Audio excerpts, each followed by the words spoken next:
Hello, everyone, and welcome back to the Team Jacked podcast. I am your host, Remy McNeil. Joining me, as always, are the creative Judgmental Critter. That's me. The acerbic young Kaiser. Oh, we're going back to the old one. Okay. Anyways, how y'all doing? And the wonderful Twilight Guardian. Hello, I am back from camping. Yay! Yeah. So we were just having a good time talking about Digimon just a minute ago. That's Yeah. Yep. That was what we were having the most fun. But today we are covering a very interesting subject. We're covering the topic of filler, which is something that of a term that is very loosely defined in the world of not just anime, but in all shows ever. Yeah. Long time no Adam Zelke, long time no see. Did you miss my money? I always miss your money. I also miss you, but I also miss your money.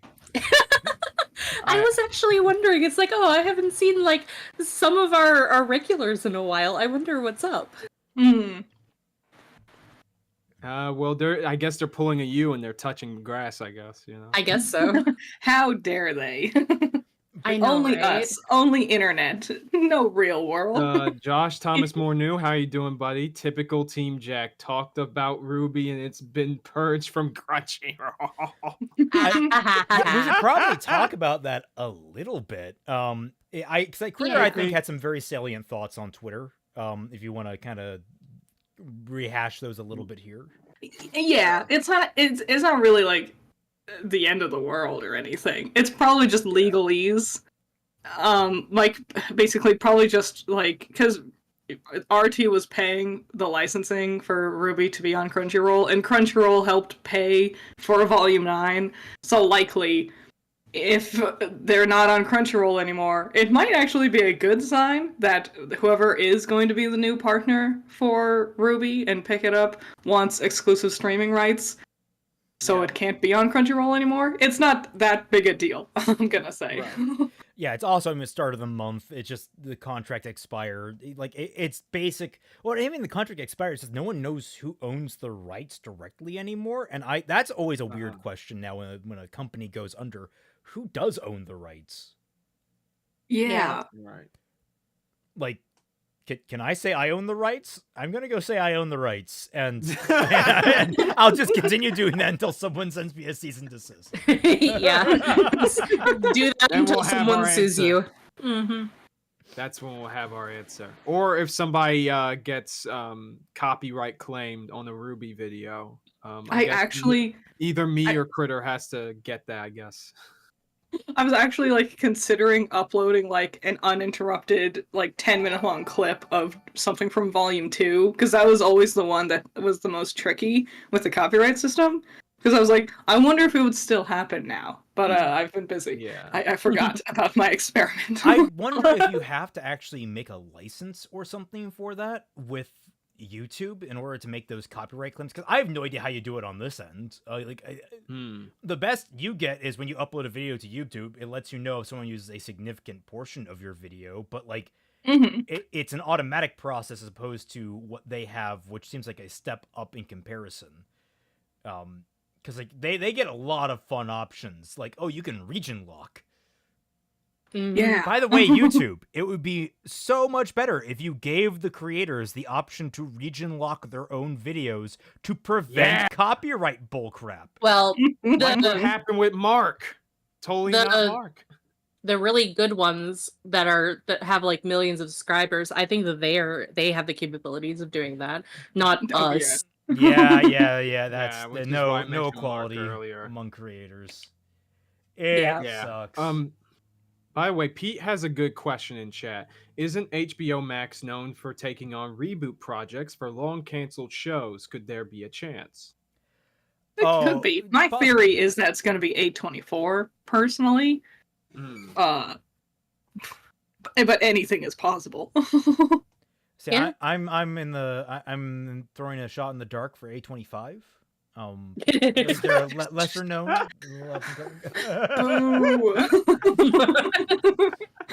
God's drunkest driver. Oh God, buddy, don't be careful there. Volume 9 is more of a fever dream than filler slop, in my opinion. I mean, let's be fair here. If you're God's drunkest driver, it's quite a few things that are probably more like a fever dream to you. Yeah. I would agree, though. Not only do I think that it is kind of a fever dream, but I do firmly stand under the idea that it is primarily filler. Like, probably 90% of it is worthless. Yeah, I think there's a fence, and I definitely lean towards the filler side of this fence. But I'm excited. I'm actually really excited to see this video because I would love to see the other side. You know, maybe there's something I've missed. Yeah, I do not have confidence in this man. I have watched one of his other videos. I watched one of his other videos the other day. It wasn't one of his RWBY videos. It was about My Hero Academia. Oh God. I didn't know you wrote that one. It was when music lies to you.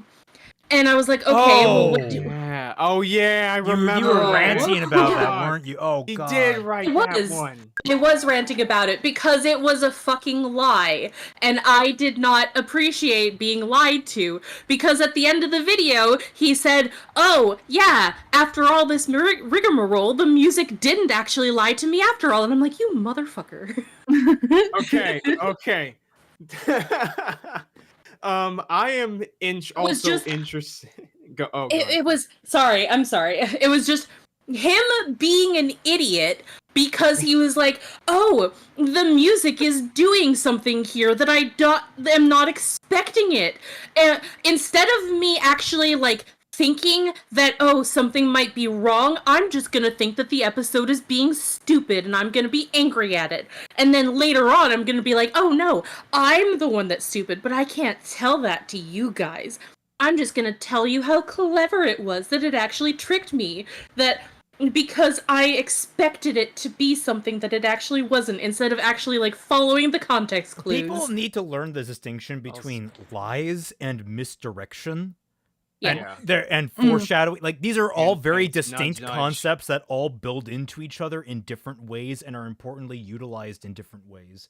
Right. Sky Slasher says, Also, right. 2 cents filler is fun, just don't have it take too many episodes or overstuff it. Volume 9 was overstuffed. Okay. You're gonna Sure. say, Also, Raymond, get into Watch Together. I made the room for us. I am Watch in this the thing. watch together, I thought. Oh, I only see. Oh no, my mistake. 3 people are in it. I think I can only see like 3 icons because I have the split screen thingy on. But yeah, okay, everything's cool. Yeah, I'm Also, we'll see. Teddy bear. Yes. Yes. yeah. Funko Bear. Before I had a big brother, I belonged to another cub. His parents held great wealth, but not a cent of love. En masse, they gave him Funkos of different make, never asking what he wanted. Wow. Oh my god. The twists and turns with Funko Bear. Oh my god. I Let's see love what's that. next. Like, I can say we're in the Funko Bear arc. Dude, we got. Oh man, I gotta make a compilation of this. You know what? That's gonna be the next video for this month. Mhm. The Teddy Bear Paladin Saga. But I was gonna say, like, so maybe we should try and define what filler is a little bit, and Yeah, I was Hey, about to say. like define our terms for it, or like our understanding of it, and then Right. also try to predict what his arguments are going to be in this video.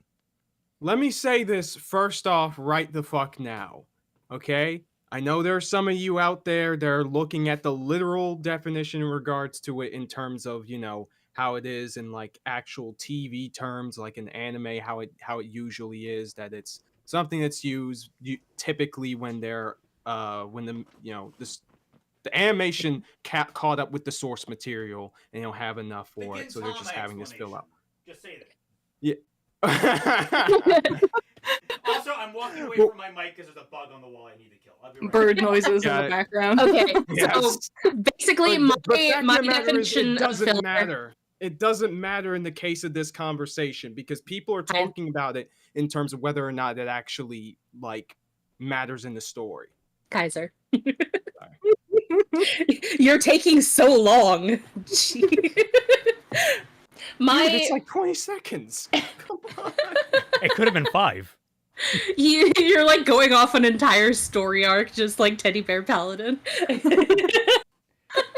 But You did the same thing about this guy's earlier video.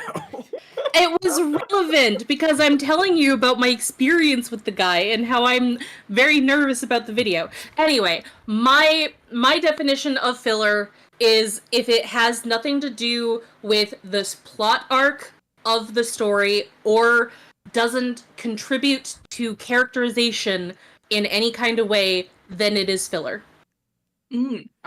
My definition of filler is a little bit different, where I don't think it's basically exactly what you said, except for the part about characterization, because this is actually an interesting discussion that it was a thing I started questioning when Hazbin Hotel came out, because there's only 10 episodes, I think.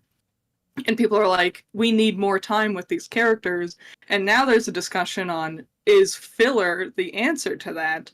Where they're not necessarily developing characterization-wise, but we're just being with the characters more, and so seeing them in more and more casual settings through something like a filler episode would help make them feel like more fleshed out, or at least more realistic characters. But that was what I was talking about when I meant characterization. I thought you meant like changes, like growth. Dude, did we learn nothing from the last stream? Characterization is more than just character development. Okay, we have 3 super chats to catch here. Oscar Borges Jr.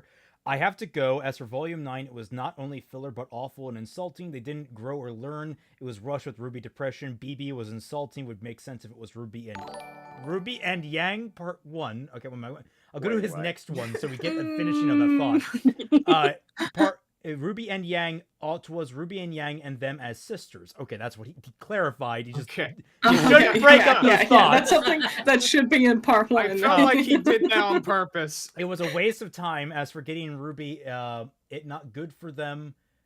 Take care, everyone. Okay, bye, Oscar. Right, take care, We bye, understand Oscar. your absolute hatred of Volume 9. We understand your Thank you so much. And Bumblebee specifically. And Bumblebee specifically. Adam Zelke says, in my opinion, filler is when you don't develop ongoing plot or further a character's development arc. And then Sky Slasher says, my definition of filler is a series of episodes that do not progress an overarching story. It can be canon, but its impact is non-existent.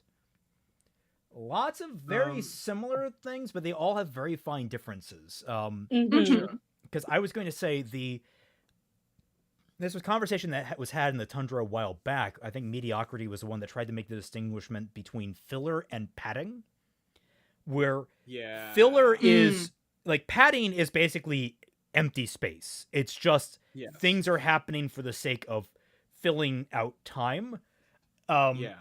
Like Dragon Ball Z characters charging up for 3 episodes in a row. You know? Basically something like that. As opposed to filler, which is, it's like when you have a sandwich, you're not adding sawdust that provides no nutritional benefit. In fact, might be harmful. You're adding like more lettuce to the sandwich or something like that. It's still nutritious in some ways. It's still there. It's still part of the sandwich. But if you have too much of it, it overpowers one element or another. And it typically doesn't do as much as a well-balanced meal. Do you want sandwich with your lettuce? Oh my god. That's like going to Subway. Fuck you, Subway. Part of me wonders if, this is Izanagi, part of me wonders if how one sees Tales of Ba Sing Se as a litmus test for what filler is to a person.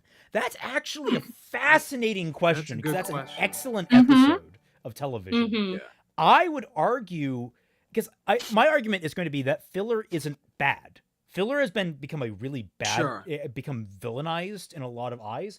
I think filler, like Tales of Ba Sing Se, play a vital role in storytelling that has been very much neglected in most recent years. I think like what comes to mind is how after Daredevil, around that time that Daredevil first came out, you started getting the Netflix series that were very condensed and focused on telling one straightforward narrative. And unlike a lot of shows which had 20 episodes that could kind of veer in and out of kind of filler arcs or filler episodes or just like story of the day type stuff. A lot of storytelling nowadays is very much just beelining it right for an end game. Right. As opposed to like letting any of the characters breathe or relax. And episodes like Tales of Ba Sing Se, they are filler, but they are vital in not just exploring the setting, but also exploring the characters and exploring their relationships together, because that's everything that's encompassed in those episodes.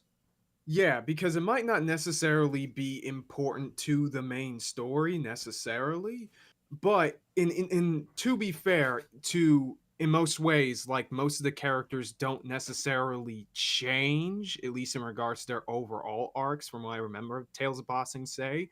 But the important thing is how their dynamics have shifted, like the growing friendship between Toph and Katara being the most, prevalent. So that was great. That was a great part. And it further informs later portions of the relationship later on in the story. Even if they don't outright reference it, it still gives us an understanding of how things have shifted and how close they were before those times. Okay. Raymond brought up Tales of Ba Sing Se. I'm gonna raise you. Izanagi did. That was him. Well, yeah, but still, I'm gonna raise you half of the episodes of Steven Universe. I was thinking, you're so right. So much of it, but and if you ask anyone, half of those episodes are still fan favorites because of just the weird dumb shit that people get into in that story. But excuse me. I do remember though that a lot of people were very frustrated with them because they had those Steven bombs where you would wait for months and months and months for any kind of Steven Universe content, And then suddenly we would get a week of Steven Universe straight, 1 episode a day. And it was all fucking filler. Mm-hmm. Yeah, I remember the that. stupid Yeah, Fryman yeah. episodes. Yes. I remember my Yes. friends talking about that. And then, like, the episode, like, one of the few episodes of Steven Universe I've seen start to finish was, like, one involving, like, them trying to repair a biplane, I want to say, or something like that. Oh yeah, like, on a and it was like farm. Steven's uncle, right? Yeah, something like Bad that. episode. Not a great episode. Yeah, I was gonna say that left a really bad taste in my mouth and probably ever put me off ever picking up Steven Universe permanently, because I didn't like the first episode of Steven Universe at all. Like I didn't. Yeah, Steven Universe's first episode has been historically mixed. I didn't It's actually bad. get into Steven Universe with the first episode. Because my friend got into Steven Universe by doing it the method that she got me into Steven Universe, which was showing me the episode with the episode where Lapis came into the show. Interesting. Mine was Lars and the Cool Kids. That was the first thing I saw, and I was like, "That's cool." And I'm like, "That's episode like 10. What happens between 1 and 10?" And I'm like, "Oh, a lot of garbage." Yeah. I saw it from the very beginning, and I got into it around that time. I finished the whole show, never watched the movie or Future though. I was because gonna around say time I that just is had one of the things. I about it. saw the fight with Spinell. That song. Yeah. Oh, what was it? Oh, what is that song? Really Other Friends. Yeah, that's such a catchy bop. God damn. Mhm. Mm-hmm. Oh, I said, do I have to give it kudos on that song alone? It's like, for anything, I can thank Steven Universe for that. If we can scrap everything else. I don't need anything. Just that song is fine. The animation for that scene is also great. But the so basically, if we're going by my definition of filler, Volume 9 qualifies, and I don't inherently think that's a bad thing. My issue is, one, it is an entire season of it, and two, it's placed 9th in a series of 9 volumes that have up until this point been a linear narrative with very little filler in between. That's what I was going to get into. Like, I agree with Twilight's definition mostly, and given the placement of the story and everything and how little things actually changed as a result of it, it's so undercooked. Like, there's been things that is filler in RWBY. Like, I would say a lot of Ranger in Volume 4, up until we get to Kuro Yuri at the end, a lot of Rangers, like, scenes are kind of fillery. Yep. I guess there's that exposition dump with Crow, but the other girls' adventures aren't. And so it's not that, like, whole episodes are filler. There's just certain scenes that are. But with Volume 9, and the thing is, a lot of it is like, what's the point? I don't know if you could call the scenes with Team Ranger filler, because it's conveying that they are still traveling, which at the very least is them progressing towards the main plot point. It's just nothing particularly interesting is happening. It's like, it's still filling a role. It's just not interesting necessarily. It could have been truncated. Yes, it could have been. That's true. Very much so. So let's start checking predictions of how he's going to be handling. So the title of this video is why using the gist of it is why using filler to describe Volume 9 is incorrect. What do we think his take is going to be here? I'm going to start with Kaiser.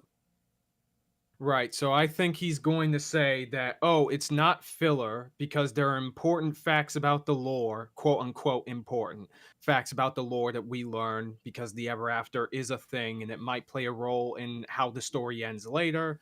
We get development from RWBY, Blake Yang, and maybe Weiss, depending on wherever he finagles that. And of course, Neo is dead, so there's that, and also Jean and his whole thing. Oh, I thought you said that John was dead, and I was hopeful. I've been gaslit. We can only hope. Nah, that'd be Critter's dream because the video.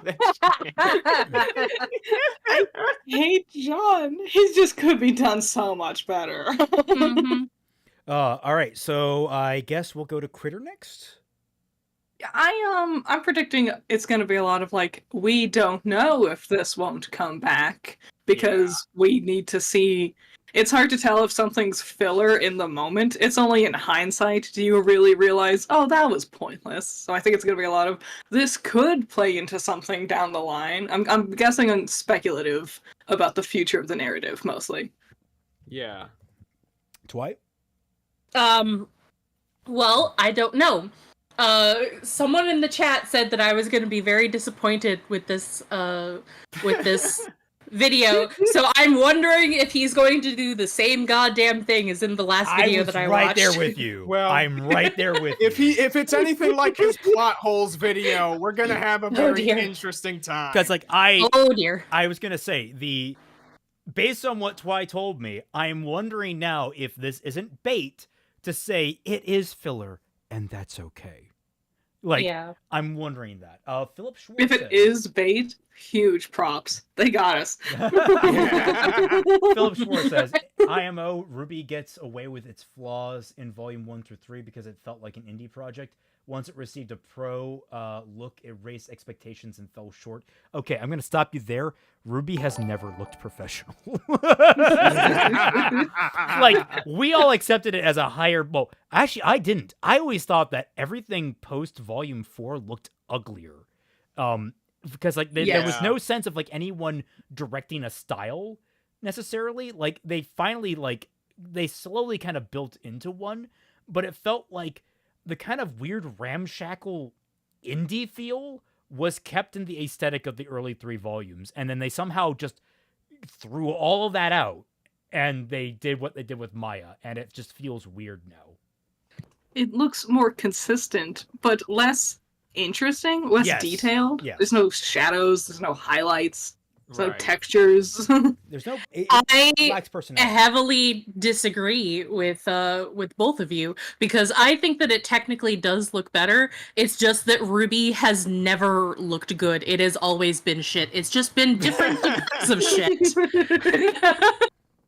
Like the first 3 volumes were absolute garbage. Like the only thing that people say with it is like some sort of vague semblance of style, whatever the hell that means, and that usually just boils down to, oh, they have some garbage texture on their models, and then they took the textures away, so therefore now the Maya version looks like garbage because the garbage texture maps were taken away. It's like, yeah, but they were still garbage. I will take my garbage texture maps over the bland, flat colors of the later volumes any day. Fucking Raven is one of the best looking characters in RWBY post Volume 4 because she has a texture on her waist. That is it. That is and also she has a texture on her bandana. Are you calling Raven thick, Raymond? No! Say it with your chest. Say it with your goddamn chest. No, Twilight if anyone went knows, I camping and hate came Raven. back spicy. Code Sage says, watching Naruto It's Final a Arc weekly has filler hell. Oh god. Yeah, It does. It did. Also, all that it's not spice, it's campfire smoke.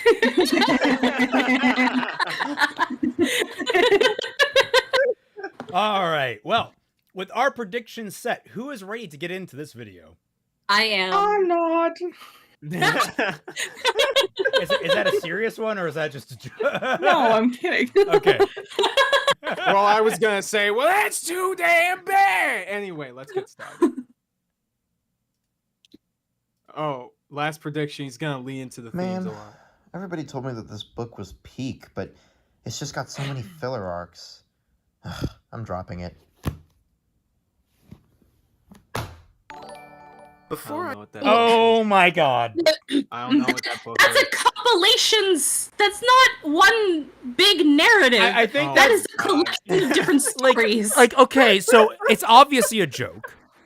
But at the same time, I don't know if the Doesn't joke's fit. more on him or on us. Let's see what. Let him It's cook. on Let him him. cook.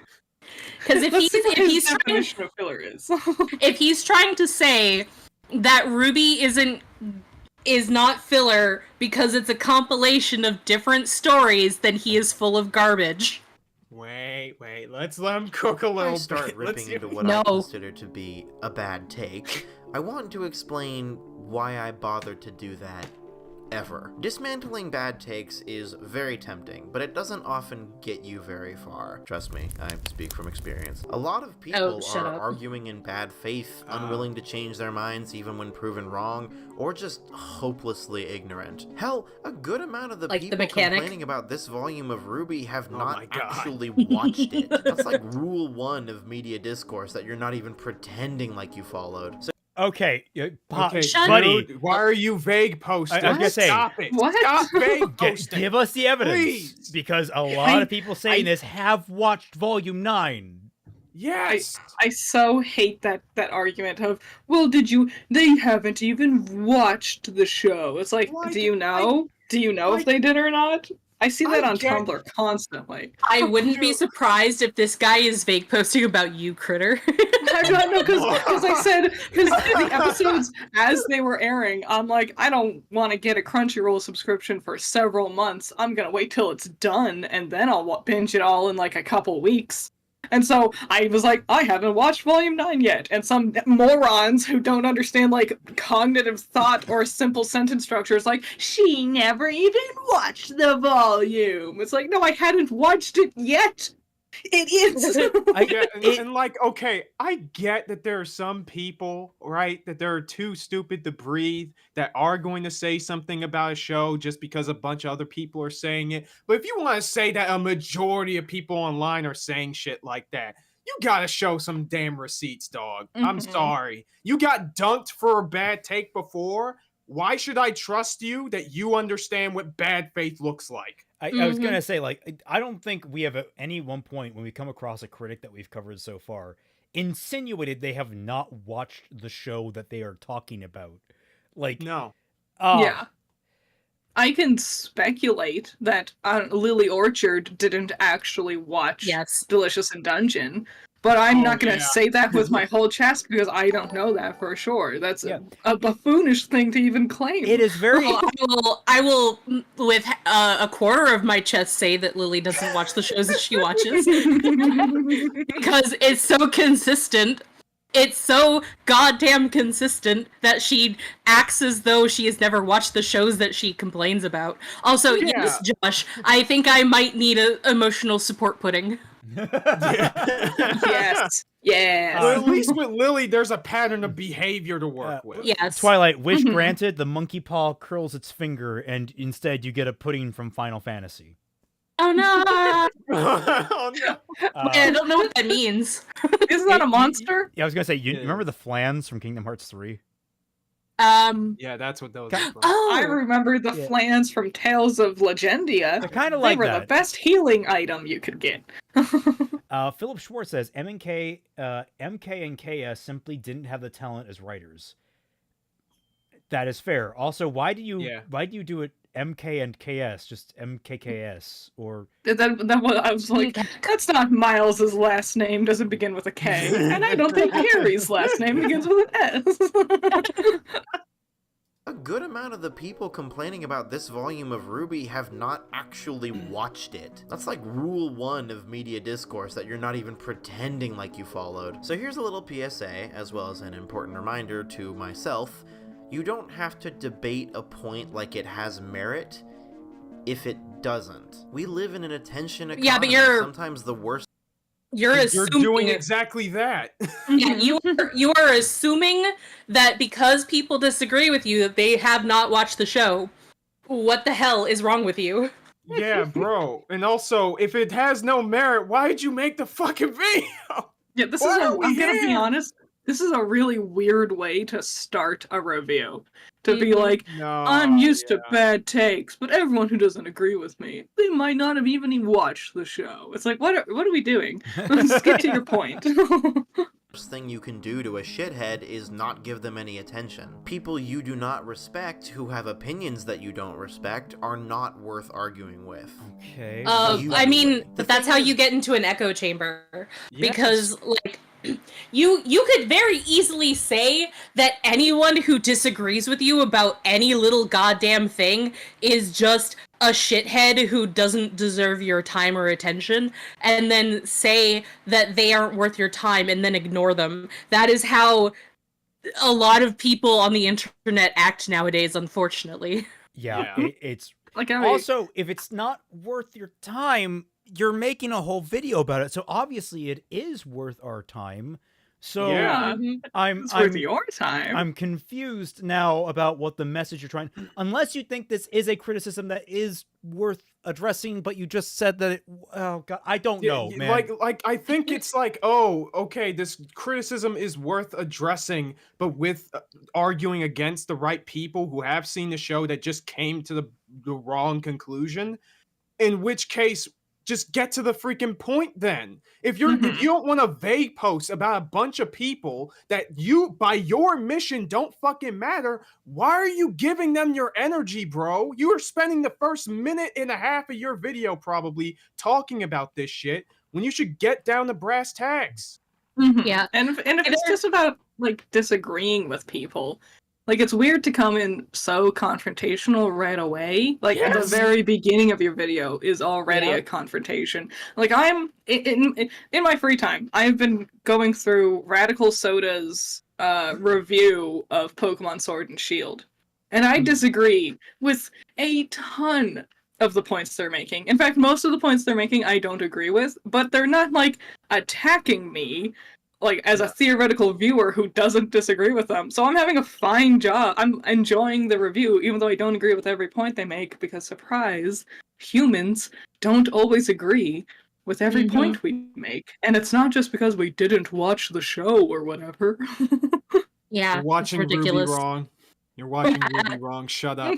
I was gonna say, we should at some point, we should cover some of the old Patrick Williams videos that have gotten influenced. No! I think that'd be fun. I would love Dude, to if see. we're doing that, I ain't doing that shit sober. I'm sorry. man. Fair enough. can't. Fair enough. We'll be the sober ones, so long as you don't go off on long tirades. We'll have to cap you at 20 minutes. Yeah. Let That me is tell not you give them any something. attention. People you do not respect, who have opinions that you don't respect, are not worth arguing with. Usually. Okay, The thing okay, can we is, pause again real everyone is quick? arguing. I'm sorry. I'm sorry. But, like, okay, on the surface level, the point of people you do not respect making points you don't respect are not worth arguing with, that's something I would agree with when it comes to, like, something that's not opinions on a cartoon. I don't think your disrespect about cartoon opinions should be treated with this much gravitas. I typically, when it comes down to something like that, is like, I think everyone's opinion should be scrutinized. Like, you always, as an individual, have an option to opt out of a conversation you're just either not comfortable with, or you don't care about, Correct. or just whatever. That's fine. But I think Yes. it's always healthy to reinforce the fact that everyone has an opinion on something, and if you really want to engage with a subject, you probably should seriously consider listening to as many people's opinions as possible on that subject to try and understand everyone's point of view. Like, I think that's always the wisest course of action. Because, like, again, I mean, I don't want to immediately, like, I don't want to drag into anything, but politics has become so toxic because no one's listening to anyone. Everyone's off in their own echo chambers. I find that really problematic. That's the problem. I find that's like, it's just creating, everyone hates each other more as a result of it. And it gets really exhausting if you aren't in the country that these people are screaming about, but they expect that you must also know about the politics of their country and have an opinion on it. And it's like, bro, I'm not American. I don't give a shit. Yeah, but even then, at least with politics, it's fair because we're often talking about things, in those discussions that have larger ramifications. True, and that's can important. potentially affect the real fucking world. I tried to draw it as something here, that's actually an we're important talking element. about fucking cartoons, dog. What are you doing? Yeah, I was going to say, the reason I drew that is because I find that an important thing that people have lost the ability to do this in, and it's trickled down into the unimportant things now, too. Or maybe it's trickled up. For all we know, this discourse is, like, our culture. No. That kind of... I don't know. No. If it, like, being in fandom for the past, like, 25 years or longer, I don't remember... it's getting so long now. I'm pretty sure that it's been over... like, probably 17 years that I've been in fandom, and it's only gotten worse. Like back in the day, we used to like argue with each other and like have ship wars and have like character bashing sessions and shit like that. But at the end of the day, most of us knew that it was like all fun and games and like nobody like actually got hurt over it because Fair they're enough. fictional characters and all that. But now you actively like lose friendships over shit like this, and it's like why? Number one Racist. rival. We are all old except for Kaiser. Yeah. Hey, Yes. well, Kaiser's it's in my baby. name. It's in my name, so you know, part of branding. So he's basically Also- Also, just a Twilight, boy. you gotta watch out. Twilight, you gotta watch out. You're becoming Lily Orchard. You're getting the fandom gene. Oh no. So Blizzic Getting the here is fandom like, gene. oh, it's not worth interacting with this, except Any attention. People you do not respect, who have opinions that you don't respect, are not worth arguing with. Usually. The thing is, not everyone is arguing in bad faith or hopelessly ignorant, or the third thing. Fence sitters and people who are willing to be convinced do exist. And there are also people who just genuinely don't know any better. The only way to solve the much maligned lack of media literacy online is to teach media literacy. And hey, I'm aware that I probably shouldn't be teaching anybody anything. I'm not a professor. I started this channel in high school, and since then have used it to say stupid things that I regret a great many times. So I think of At what least I you're have to honest. say less as a didactic thou shalt, and more as a here are some things that I have learned that might be useful to you. Basically, the one thing that I disagree with there is like some people just don't know better, and it's like, I mean, How dare you? Yeah, that's kind of condescending, dog. yeah, To assume, oh, you're just too ignorant to know. like I get what you're trying to say, like, but I mean, to be fair, it's not an easy thing to say politely. Because some people, Yeah. I can talk about some people that really do miss the point of a lot of things. I've missed the point of a lot of things before. It happens. Oceans? Mhm. Yeah, That guy you're responding to? Yeah. No, you can't Oh, spoil my it. We can't spoil which one. Yeah, But like, at the same time, it's like it comes off, especially with that heated opening. yeah, dude. It comes off It's really so disparaging. two-faced. Anyone Two-faced, dog. anyone who was coming in with like an earnest perspective of wanting to hear your side of this discussion was gonna get ran off by your weirdly aggressive opening. Mm-hmm. You should have just dived right into it. You know, RWBY Volume 9, calling RWBY Volume 9 filler is a bad criticism, and just go into what defines a filler, why Volume 9 doesn't or does qualify, that sort of thing. Like, do you guys remember in high school essays, when you had to write your essays, you had your Yeah. intro paragraph, 5-paragraph and essays. my teachers were always like, start broad and then narrow it down by the end of your intro paragraph. And I was like, okie dokie. And now, as I'm doing this with my YouTube channel, I'm like, oh, get rid of that. That's stupid. Do not start broad. Just start. I'm not writing an essay for Oxford Museum or some shit. I'm writing a video essay. Get to the point. I was going to say, the method I was taught was always first paragraph has basically an introduction to the subject, and the last line should be like, this is a very broad scope idea of it, but the last Sure. line should be touching on the 3 bullet points you're going to be the 3 bullet points. That's the one I was taught. And then your thesis. your thesis, and Yeah, then your your thesis. 3 bullet points. So then there's your first paragraph is the first bullet point, second paragraph, second bullet point, third paragraph, third bullet point, and then the first 3 sentences, or I guess you have like your last paragraph has 5 sentences. The first one is just a in conclusion. Then the second line will be covering your first topic. The third line will be your second topic. The fourth line will be the third topic. And then the fifth and final line is your conclusion. It's your final word on the Yes. matter. Mhm. Like, that's the Yeah. basic boiler plate. That's it. Boiler point. Boilerplate. It's very pointy boilers out here these days. It's just very sharp. Boilerplate way of doing an essay, and it's the idea of just getting directly to it and just being very effective is the best way to start any kind of essay like this. Instead of whatever that was. Yes. Yeah, like when I was doing my thing on Tumblr, like responding to Lilith Farron and talking to all of those people arguing with me about like whether or not Blake is a good character and all that. Like I wouldn't have been able to have those conversations if I just immediately blocked them as soon as I found they disagreed with me on something. Of Like, course. some of those conversations didn't go anywhere, and that was mostly because of them. And I'm not trying to say that because I actually know how to argue and they don't. But like one of them was just very circular, where it just felt like we weren't going anywhere because like we're talking past each other or something like that. And as much as I tried to understand and get to the point of like what both of us were trying to say, like it just didn't seem like we were going anywhere. And then there were some people who are just like, nah, if you think like this, then you're a racist. And it's like, okay, but like what about all of these people that I know who are, because you're assuming that I am white because I have a mentality, I guess, which is very racist of you, but whatever. What about all these people who live in these countries who are obviously not white because of where they live? What about them? Oh, you're just using your POC friends as shields. Like, what? Right.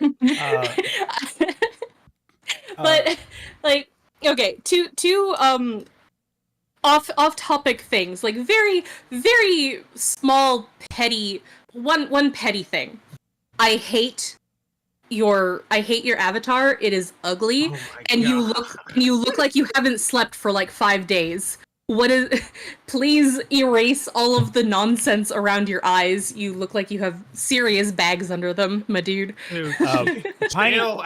Pining Tree says, not gonna lie, I hate the Ever After is some weird extra god lore. I feel like it could have been more impactful if it was treated as another creativin with the book as a blueprint. Oh, creation. Creation with the book as a blueprint. Possibly. My second small little point was we were talking about textures earlier. I do appreciate that there is a little bit of texture around Jean's hair. I do appreciate that. Yeah. Cape Morning says, the reason why people like Volume 1 through 3 is that people like Monty's fight animation. It was good enough and that it carried the bad writing in the show with quality. With the quality lowered, people start paying attention about the bad writing. I don't necessarily agree with that. I don't agree with that. The fighting was energized. What I always attribute it to is Monty's animation style carries with it a lot of personality. It carries a lot of Monty in it. Like, it's something that you just distinctly lack, and his passion for the project was clearly doing a lot of the heavy lifting emotionally. So yeah, I think that's where a lot of people really end up loving volumes 1 through 3. It's not necessarily anything that it's not any one specific element that can be attributed to beyond just the energy that this one man brought to the project and helped instill in the team, and that was kind of sucked away the minute he was gone. Yeah. Although, as somebody who didn't go into RWBY liking Monty or even knowing who the hell he was, I didn't give a shit about his fight scenes. I thought that they were kind of garbage. Like, I can appreciate it on a little bit better of a level now that I actually like can dissect it a little bit. But I still think that it's very rough and very amateurish, which I guess is kind of the point, because he doesn't really like to clean anything, which, you know, as someone who's trying to be a professional animator, kind of rubs me the wrong way, but that's neither here nor there. Everyone stop. Billy Donuts is in chat. We are ready for donuts. Yeah! I want donuts! Twilight trying to make everyone her rival today, I see. Basically, this is a really long-winded way of saying that I don't dig into takes that I disagree with because I want to propagate an online war against people who won't seriously consider what I have to say anyway. I do it because it's a way to enrich our perspectives collectively. Alright, now that everybody... Okay, dude, that is so fucking pretentious. I know what you're trying to say, but that is such a pretentious way of going about it. Like, relaying it back to me, I guess, because I have to make everything about me. when I make, like, this is the problem I see in a lot of people that make videos like this. They are responding to a mindset that is pervasive in like a fandom or community or some shit, and they vague post about it, which means everything else they say around that sounds fucking pretentious. That's why I barely mentioned the Bumblebee fans in my own Bumblebee video, because, you know, legitimately I am happy that they got what they wanted, and I want to get the ball rolling so that people can understand what the hell I'm talking about. Anyone who already disagrees with me about Bumblebee and doesn't care what I have to say are gonna walk away from the video just from the friggin' title and the fuck bees intro, okay? That's gonna happen. I'm not talking to those people. Why give them my fucking energy? I am talking to the people that actually want to see what I have to say. Yep. But everybody understands. What was I gonna say? Never mind. I lost it. Okay. A very good point by Twilight. Understands that. AI art is bullshit, and RWBY Volume 9 is not filler. Okay, you had us in the first half. Right? Not gonna lie. What does AI art have to do with this? What? I think it's like I think it was like, oh, there are two truths in reality, and it's like, let's see. Okay. Explain why the fights are bad. Monty, my main problem with Monty's animation style is that he uses speed to hide a lot of his garbage animation. But as somebody who was trying to study animation in order to be able to do it, I can tell what he's doing. And once you can see it, you can see all of the flaws that are in it, and that it's not really all that amazing unless if you focus on very particular things. Like he has a very good grasp of timing and stopping and starting and all that kind of stuff, but everything outside of that is kind of just really cutting corners. That I had a friend that described a lot of his animation as very like lacking bite or impact. yes. Like, I don't know how to describe it really. People like, he'll cheat where like the hard hits come in where it's all sound work maybe, but like for something, or maybe like the animation won't carry through. Like there's a combination of things that make it something impactful, and Monty never quite got that down. Like there's a good example, I guess, in the fight with the Nevermore, where Blake is landing on the bridge, and she's like, you're supposed to think that she's swinging in really fast and like hitting the ground hard and rolling to a stop and all that kind of stuff. But she comes in from like a 30-degree angle, and then like she half clips into the ground, her ankle breaks, and it just doesn't have a good impact for her landing on it, because she doesn't come in correctly, and she doesn't get out of it correctly, and she doesn't roll correctly, so you lose a lot of the intended effect of that moment. Yeah, my biggest, my number one rival it doesn't have any weight. That's basically what he's pointing out. And the weight is lost with a lot of the animation, which is a problem with Monty's animation. It's just he was good at what he did, but let's not pretend like what he did was necessarily, phenomenal. JK Lily, give me an example of a RWBY fan animation, and I'll take a look at it. She's recommending RWBY OVA 2 and Team Silver. Those are Team Silver. Okay, because yeah. I haven't watched fan trailers, because as a not RWBY fan, I don't really care as much about RWBY stuff. Like I'll be interested in like story stuff of like people doing rewrites or AUs or whatever. Like I still want to eventually get to Critter stuff whenever I get to that, but I'm like focusing on trying to get this video done by the end of this year. But hopefully. Collectively. Yeah. All right. Now that everybody understands that, AI art is bullshit, and RWBY Volume 9 is not filler. Okay, there was no clarification to that. Ahem. Yeah. Thank you. There is no official dictionary of writing terms, and even if there was, no useful dictionary is a monarch. If a definition isn't based on how words are actually being used, it's not doing its job. But... All right. First of all, there are quite a few dictionary words that define things in storytelling. You cannot escape that. Narrative structure can and has been defined. It is a thing. How could we have schools about it? How can we teach people how to do it if it doesn't have any fucking dictionary? We have these things for a reason. And yes, that is how dictionaries work. If people are no longer using the words in the way that they were intended, the definition has clearly changed.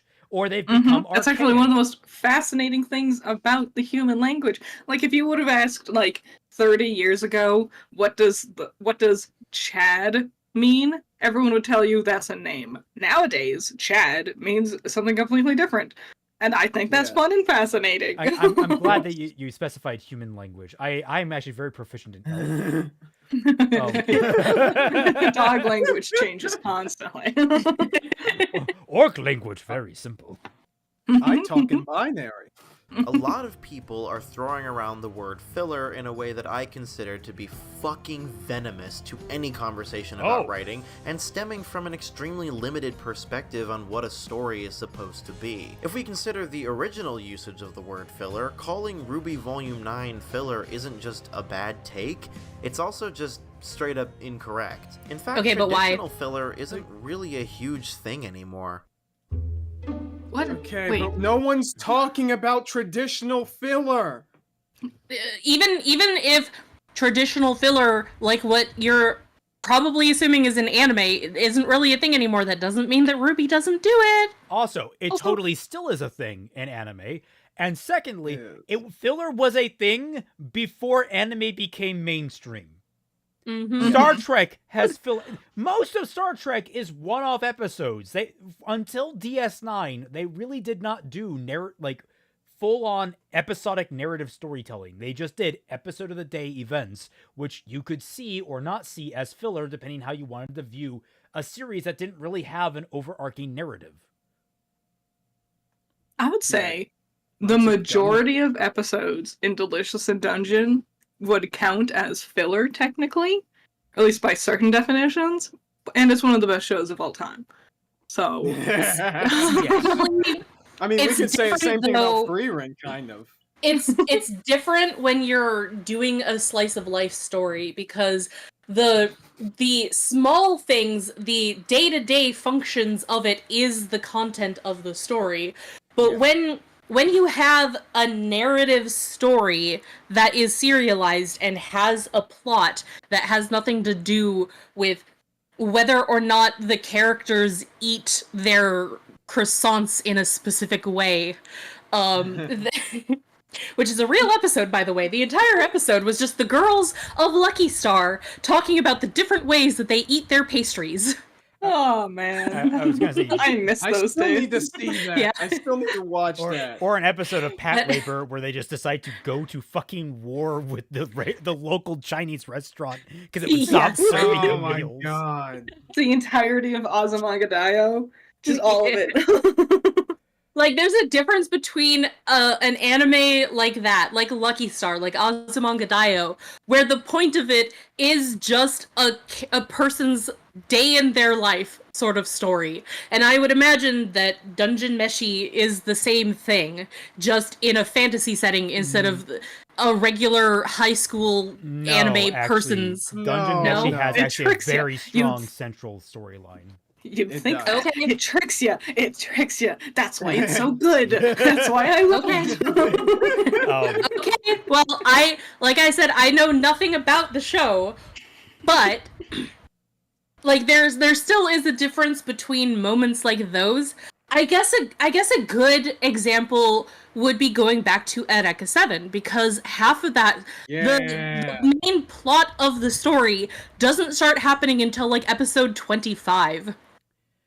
All of the episodes prior to that is character setup, establishing the different relationships between the characters, establishing the world and their place within it, and all that kind of stuff. 25 when Anemone and they get to the first what they Seven call it. Swell. The first, not. I mean, it's not the sorry, Seven Swell. Corallian. The first sorry. Corallian. Corallian. Or was that 12? I thought that was. No, I think that was episode 12, but it wasn't until later on, until Renton leaves the Gecko state and goes on his journey and then comes back, that the plot really starts to come about. Well, yeah, but we get hints of the plot early on. Yes. Yeah. Yes, we get hints of the plot, but it But you're is right. mostly in the background until all of this all of this important setup is filled out first, and then the plot can go full speed. There's an entire episode where Renton has a fucking drug trip. Like that's Yes. Yes. that's a whole thing. Like Which was so funny. oh god, it's No, it wasn't a drug trip, it was his dreams. right. Well, it felt like a drug trip. That was no, that there were 2 episodes like that, because one of them was after they go inside the Corallian, and then it's him, Ereka, and Anemone in the Corallian, and then it's them again after he hallucinates that house, that Yes, real life yeah, house. yeah. Yeah, The- inside that cave. Yeah. What was that house called? The Water or something? We talked about it. It was a real life house. It's based on that famous architect who was known for building into natural landscapes. Yeah. Oh, what is it? I'm gonna famous architect. It'll probably be like the first result. As someone who hasn't engaged with this Frankly, media, right. it's just names and words, and I just feel my brain becoming soup as it all just yeah. Imagine Senshi is cooking it, Critter. Okay, just Ooh. cook it. Falling water. That's Yum. it's called. It's called falling water. Falling water. Yeah, I knew it was water. Yeah, no, that's why you triggered my brain on that. I'm like, oh yeah. Yeah. But yeah, Critter, we're gonna have to sit you down and have you watch Ereka 7 at some point. Because it's really good. Look forward to it. You love it.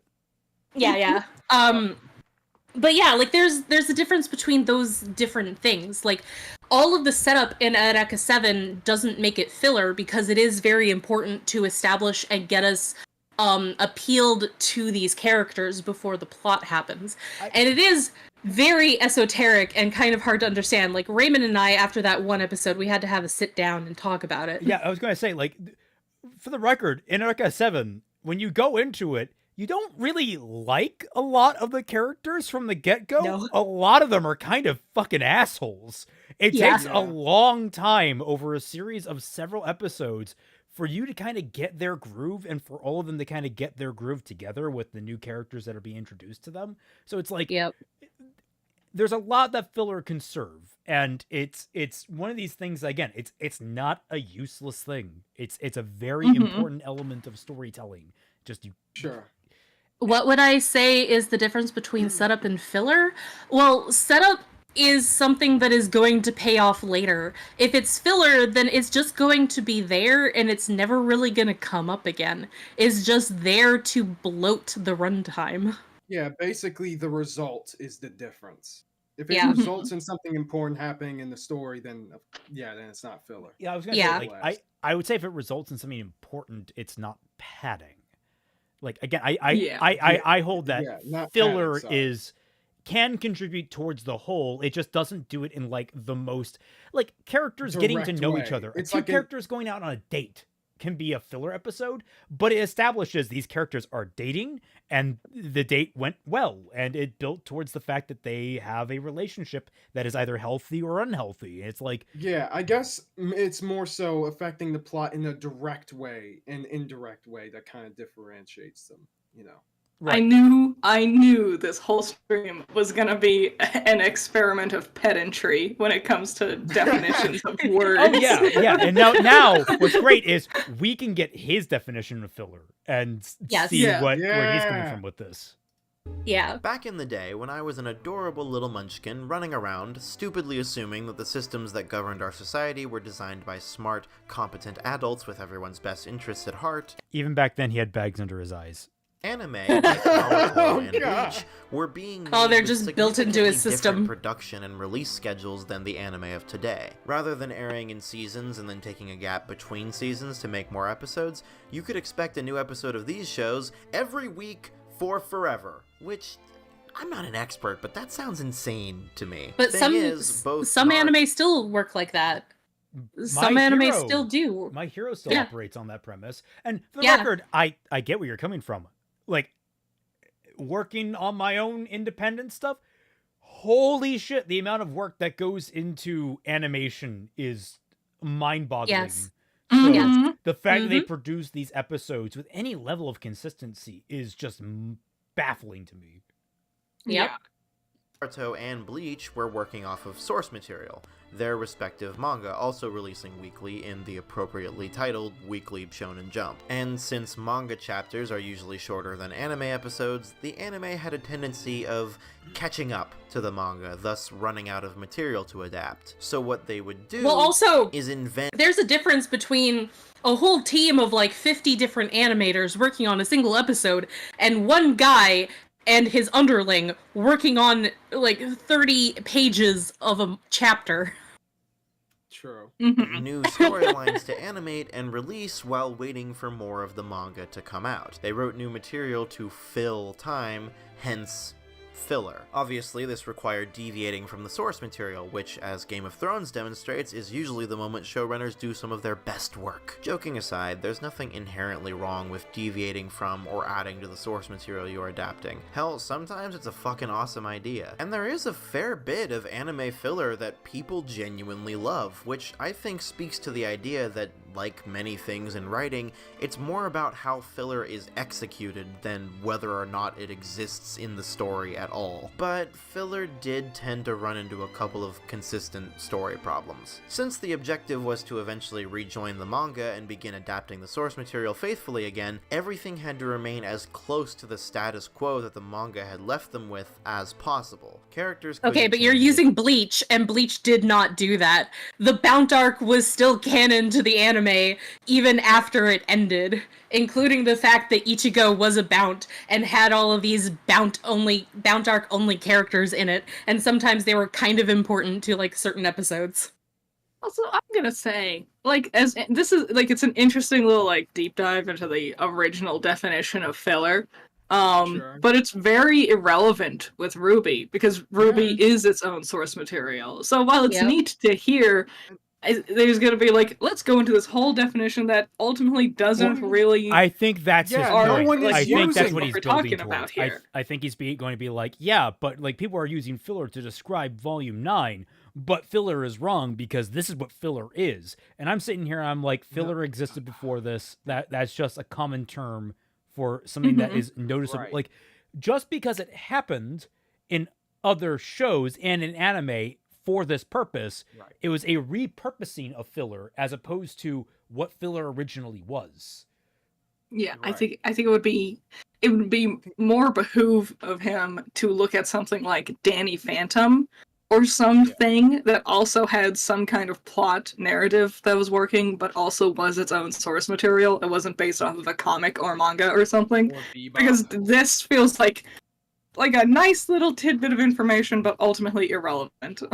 Yeah, Yeah. because like this isn't even the way that people are using filler. When most people say that, oh, this is filler or padding or whatever the fuck, they mean it doesn't really add much to the story in a substantial way, and you can just throw it out, and nothing Yeah. will really change. That's Also, what they Code- mean. Code Blaze is calling me out as someone who watched Bleach. Yes, I did watch Bleach. Thank A you. rare breed. Also, I'm Maybe gonna say, but it also doesn't even work because his definition that he's saying here about how the character can't change too much from their status quo of where they left off within these filler scenes. So then when they catch back up to the manga, it's not too different from what the manga was initially doing. So the idea he's saying is that the characters can't change too much. Is an awful interesting point to make when Jean aged a bunch and then went back to his normal age, fitting that Almost status like- quo concept again. Yep. Almost like that's a lot of people's freaking criticisms. It's almost as if Yeah. Ruby, her whole character arc is realizing she was perfect just the way she was and reverted back to Ruby from Volume 1 to some extent. Like, yeah. The only thing was Blake and Yang are now officially dating, rather than almost dating. And John is Yeah. going to be angsty about being old, but we don't know how much. And impact Neo that's is going to dead. have. And Neo's, Mhm. or no, Neo is in Well, the tree. Neo's getting reborn. She's getting reborn. Adam Zelke says his argument should be why Volume 9 isn't filler by saying why the events were important. Well, that's part of the problem is we don't know why the events are important yet. All we have, the most we have post Volume 9 is RWBY Beyond and Justice League Part 2. Yeah. Which Yeah. doesn't exactly, to be fair, Justice League Part 2 kind of does address Volume 9 a little bit. Just not It all that does. much. A little bit. Orion Lupin says, I feel like the best filler I've seen is the Milligroman arc of Joe Julian, as it seems That's to be... JoJo Part 8. Okay. Jojo Lion, sorry. And it seems to be unrelated to the plot, only to relate to the theme of curses in the latter Force of Calamity. Interesting. J-Rock says, I think the way to make Volume 9 not filler is by changing the Ever After from a world that existed before Remnant to a world made after that is currently being worked on by the God of Light, whom they can meet at the end. There's a lot of different ways to take Volume 9. Yeah. It's so weird.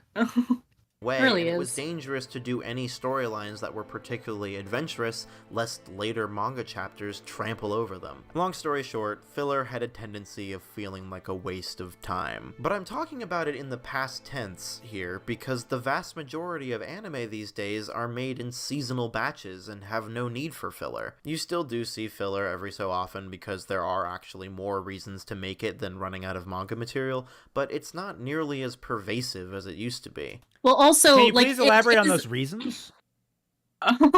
Like, he's using the episode of My Hero in order to elaborate on it, but that was a canon event in the story.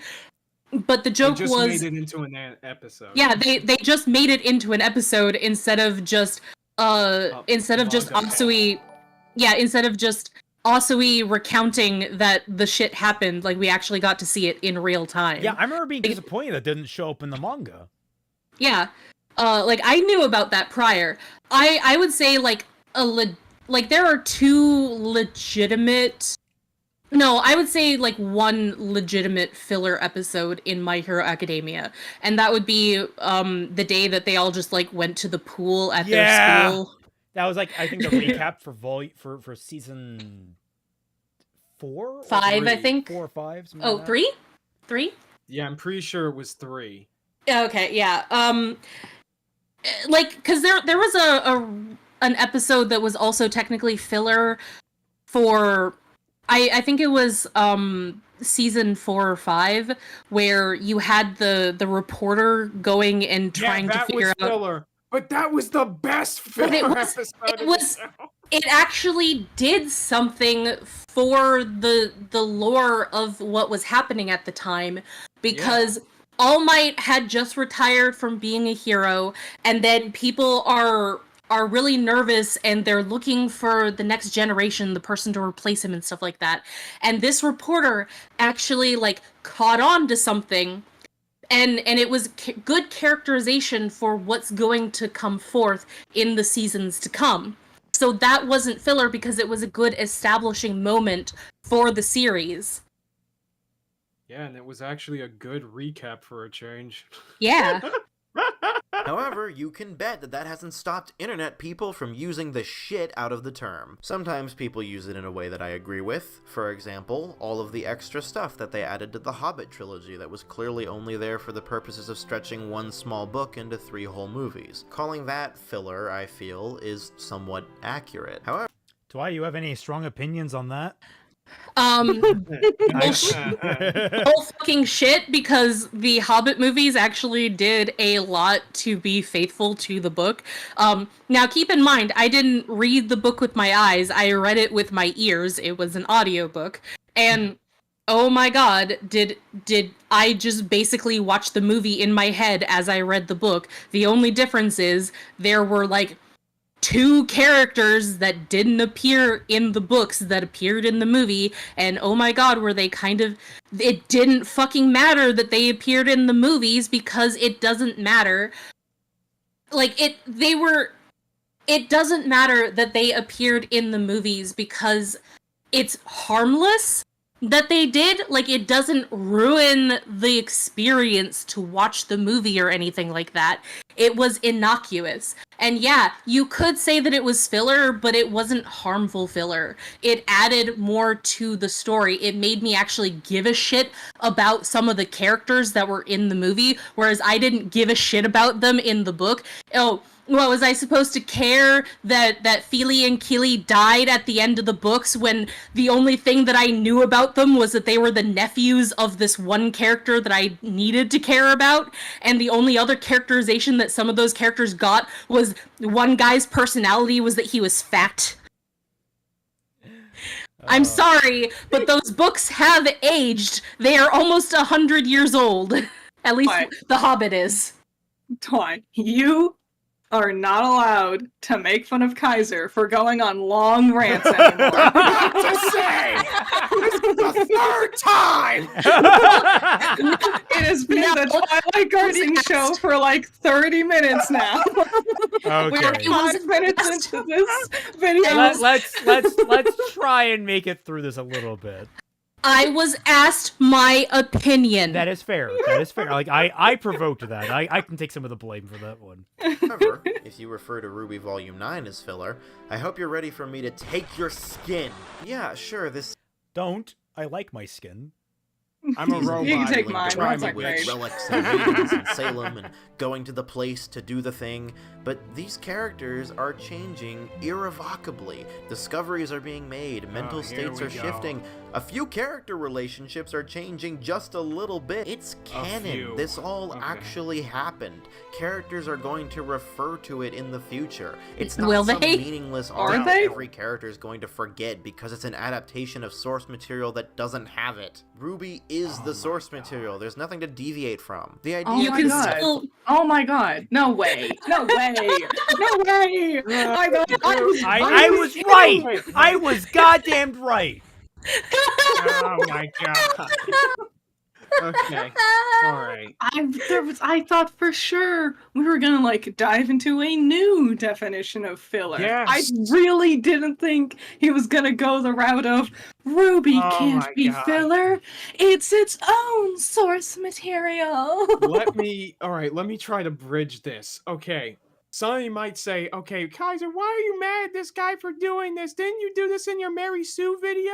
The difference is, my friend, is that I didn't just use the original definition of it as gospel. I also used how other YouTubers and other people have consistently used the term. So I wasn't just saying that Lily was wrong about the usage of the term or how she interpreted it just because it's not the OG definition. It's not the definition that people often use. So she's bad on both fronts. Whereas this guy is just missing the plot by not understanding how other people are using the term.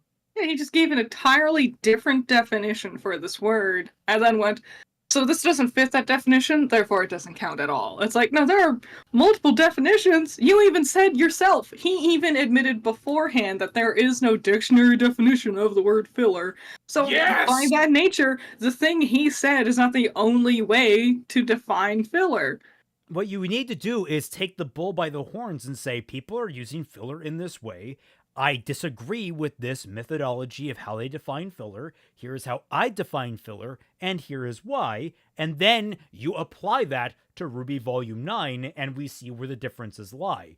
But instead you've done this whole rigmarole, and now you're saying definitively RWBY Volume 9 is not filler just because it's going to have minor consequences later on that, quite frankly, are not going to be very big in the long run. Like, the most we learned about that's going to change anything. I mean, they will if you think RWBY is good. Well, I was going to say, the most we get is RWBY having potentially a character regression, depending on how you want to look at that. But we'll call it development for now. John having gone to the beach that makes you old, and then going to the blacksmith that makes you young. And then Blake and Yang are now canoodling. And also, the gods were once cute little baby goats, and that's it. Yeah. It's Bold of you to assume, my dude, that that the characters are going to be talking about this for years to come. I mean, that's It's what also a like- decent. It only works if you have any faith that they will do this in the story, and given the show's track record, I don't think so, dog. it's a lot. We can't know for sure, but I can't imagine a way where they're bringing up the adventures in the Ever After regularly while they're also fighting a war front with Salem's forces and the Crown, which they were hinting to with the Volume 9 epilogue or whatever. They're not gonna be sitting there fighting Jack and Jillian going, by the way, I hung out with a little mouse character named Little. Yeah, I don't end up being a joke. It's just gonna be a joke that the characters say, right? Quoth Fat Man, only the current volume is canon. Mhm. Exactly. I mean, that's also the thing you run into is what is canon in RWBY? Because, my God, the canonicity of everything in RWBY is so much in flux at all times. Mhm. So it's like we have an uphill battle with this particular IP in question. Full season of traditional filler is completely laughable. Okay, but what about non-traditional filler? What about more modern usages of the term, like with the Hobbit trilogy? Well, regardless of what word we use, treating anything that doesn't directly advance the main plot as a waste of time is a terrible way to view storytelling. I mean, that depends on the story, but we don't even know how these people are using it because you refuse to fucking show us. Mhm. Sky Like I Slasher already says- explained at the beginning how more people are asking for more filler for shows like Hazbin Hotel, you know? Okay, here's a hot take. RWBY should have had a lot more filler every volume. Every Mhm. volume should have had like Shit for 3-4 years. episodes of filler to actually flesh out the characters. Volume 1 was almost purely filler. Like, people Yeah. forget this. Volume 1 was almost entirely filler. Then Volume 2 onward was almost entirely narrative. Like, the Yeah. problem was that they learned the wrong lesson, where, like, they thought that they had to have only a narrative through line through all of it. No, have some of the fun filler episodes that flesh out the characters, that get them to do things that actually Dude. make us endeared to them.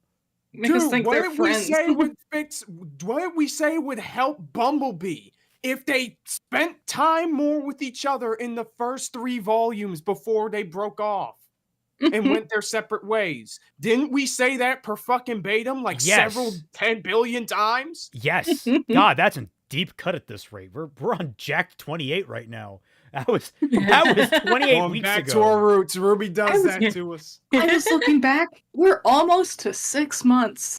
It That's is. a half a year. It's amazing. Holy Hell shit. Yeah. Sky Slasher says, the real point of consequence is that there's a character above the brother gods. Maybe they'll call her to punch Salem to death. Maybe. I mean, maybe. if they managed to grab the staff of creation, maybe. I was going to say they have no way back there until they get the staff, so maybe it'll come back Yeah. up. Who knows? Yeah. Oops. Oh, excuse me. Plot is probably best described as information. When you look up No. What? Oh my god. What? Sorry, What? what? No. Okay. So, buddy, you're misconstruing plot with exposition. And even then, exposition is the conveyance of information to the audience in order to facilitate character and plot. Plot being the overarching narrative, the overarching series of events that compile the narrative. That is the plot. My God, man, you have just fallen And you at freaking lost it. You haven't you reached the lost first plot hurdle. so fast. You don't even know the definition of. You're still standing next to the water cooler while everyone's at the freaking starting line. You've already tripped.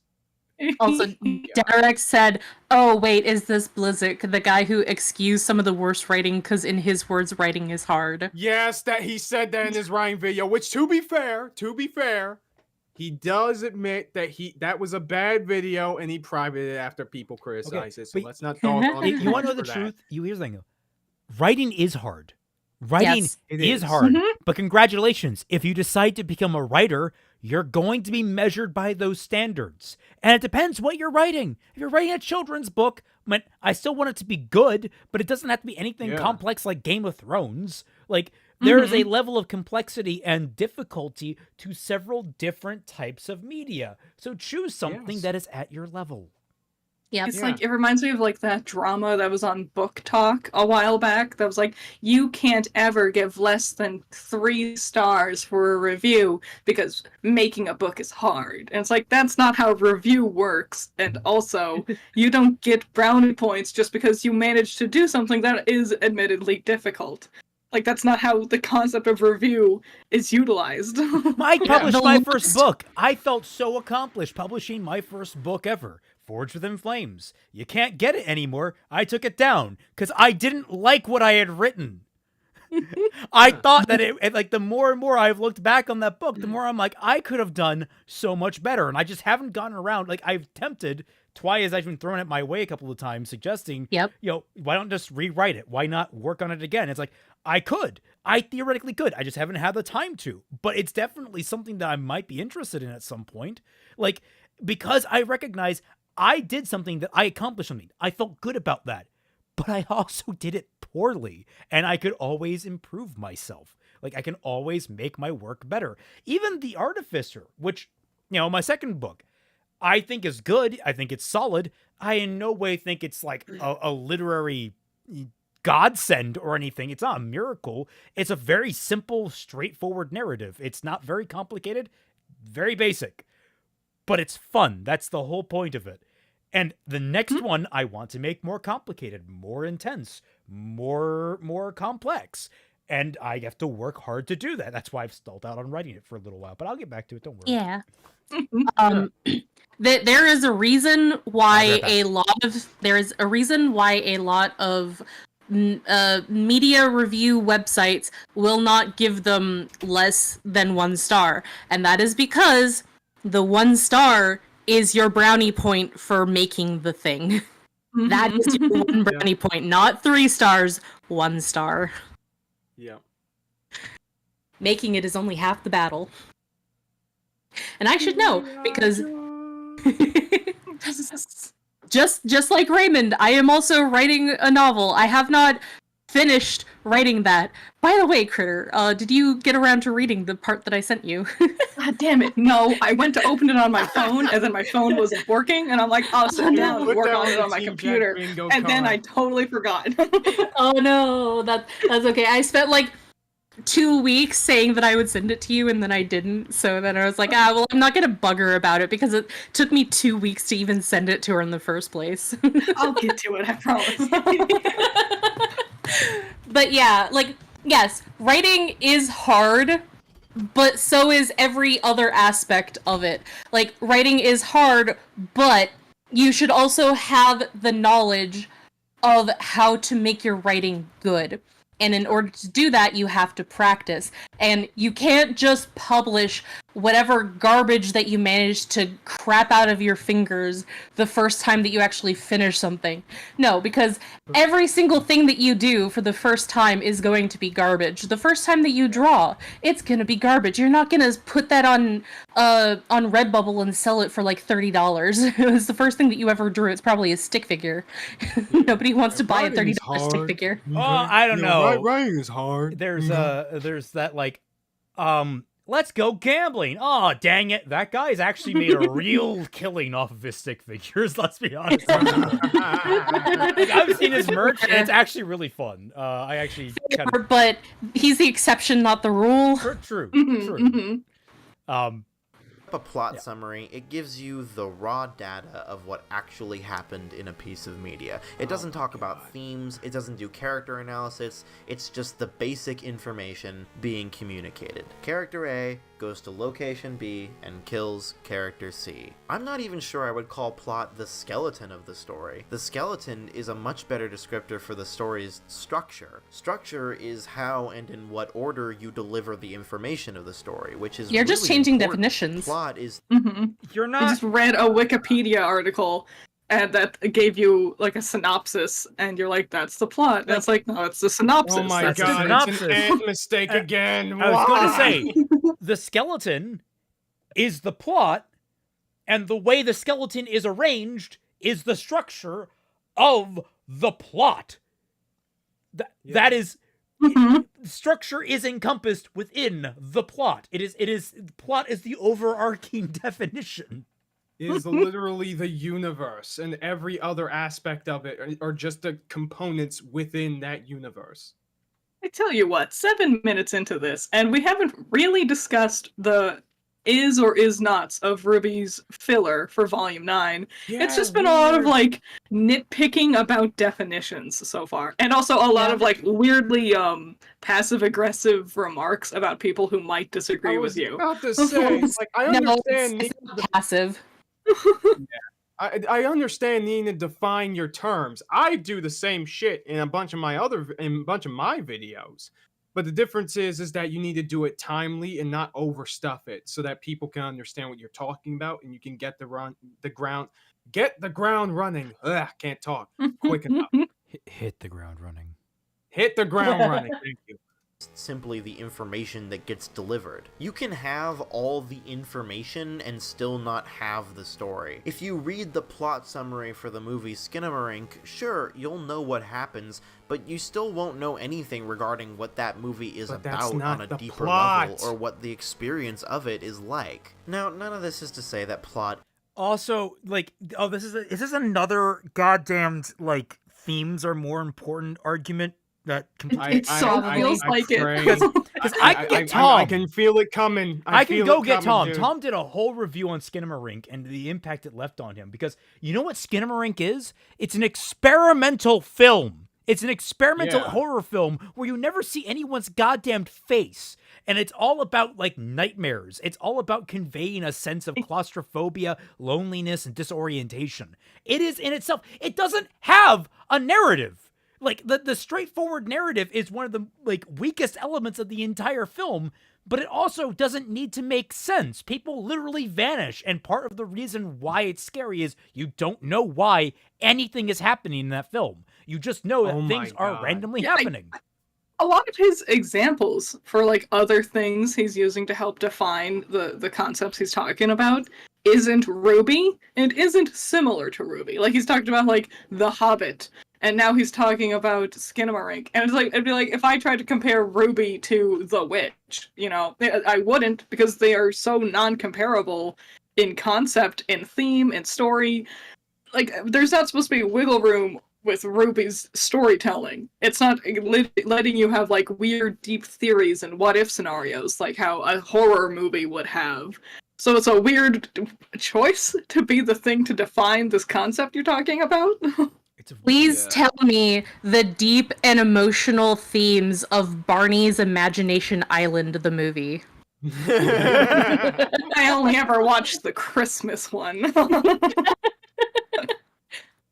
I just remember that one because it was like my favorite of the Barney plot movies is not as a the kid. end-all be-all of writing. There's actually a ton of reasons, but I'm only going to mention two. One, plot is not the point. We're all so spoiled in the age of bingeable TV, interconnected cinematic universes, and constant serialized plots that a lot of us have forgotten or just never learned what a good installment This is Ant's video like. all over again. It so is. Oh my god! Serialized plots that a lot of us have forgotten or just never learned what a good installment looks like. The truth is, episodic storytelling is valid. Hey, just like your feelings. The idea of a TV show is not one big story broken into chunks. It's a bunch of miniature stories that are satisfying on their own but add up into a larger narrative. You can Not strictly, like, I get where you're coming from, but it really is the show leveling for you. Like, sitting down and leveling to you what it's going to be about. It's one of the most baffling things. Oh my god, like, I don't know how, like, the shows that we watch become relevant immediately to the things that we're covering, Twi. Yeah. But, like, if anyone is familiar with Patlabor is one of the most bafflingly structured series ever. It has a 7-episode OVA, which is then followed by 3 different films, two of which are some of the best written thrillers I have ever watched, one of which is just kind of boring, and then it's followed by weird. Boring and weird. Then it's followed by a television series that is unrelated to any of that, and then a sequel OVA series to that television series, and then there's a live action television series that's supposed to be the sequel to all of that. Maybe, we're not sure, because continuity between every single one of these installments is kind of up in the air, where you're not entirely sure what it's supposed to be. Like, Yeah. but at the same time, within them, there is a continuity to some degree within each particular installment, and each one treats it all kind of differently. Like, some of them have much more filler, some of them are much more straightforward. It's such a weird show that doesn't quite convey to you what it wants to be. And so, while I think it's actually really good, it leaves you lost a lot of the time as to what it's trying to be. I mean, the two best episodes are in the TV show's OVA series that are one's about an onsen and one's about a love hotel. Like, Yes. which are typically the worst episodes in any anime, but it's like, these are the best in this one. It's great. Yeah, and those And were neither fucking have amazing. anything to do with the giant robot titular to the show. Yeah. But not to mention that, like, even currently, people are fine with episodic stories. They don't complain about those. Is anyone really complaining about fucking DuckTales? The new DuckTales? Woo! Did anyone complain about? I'm pretty sure I heard that the Owl House is like half episodic, half kind of big plot. Yeah, in fact, shit that going was on, that was and a people massive love- issue with season 3 being cut down to just 3 movies. Was that everyone like, and also the season 2 being cut down, it's like they had to smush so much together narratively, it became more streamlined than it should have been, because there were episodes where characters should have been able to breathe and actually like get their little character moments and highlights that could have allowed us to have an even deeper emotional connection to things. But we didn't get that because it had to be rushed, which sucks. Also, Sorry, I'll go first. it's okay.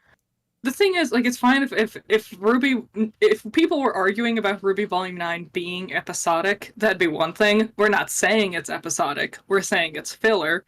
Those are different things. But also, none of the prior volumes has been episodic at all.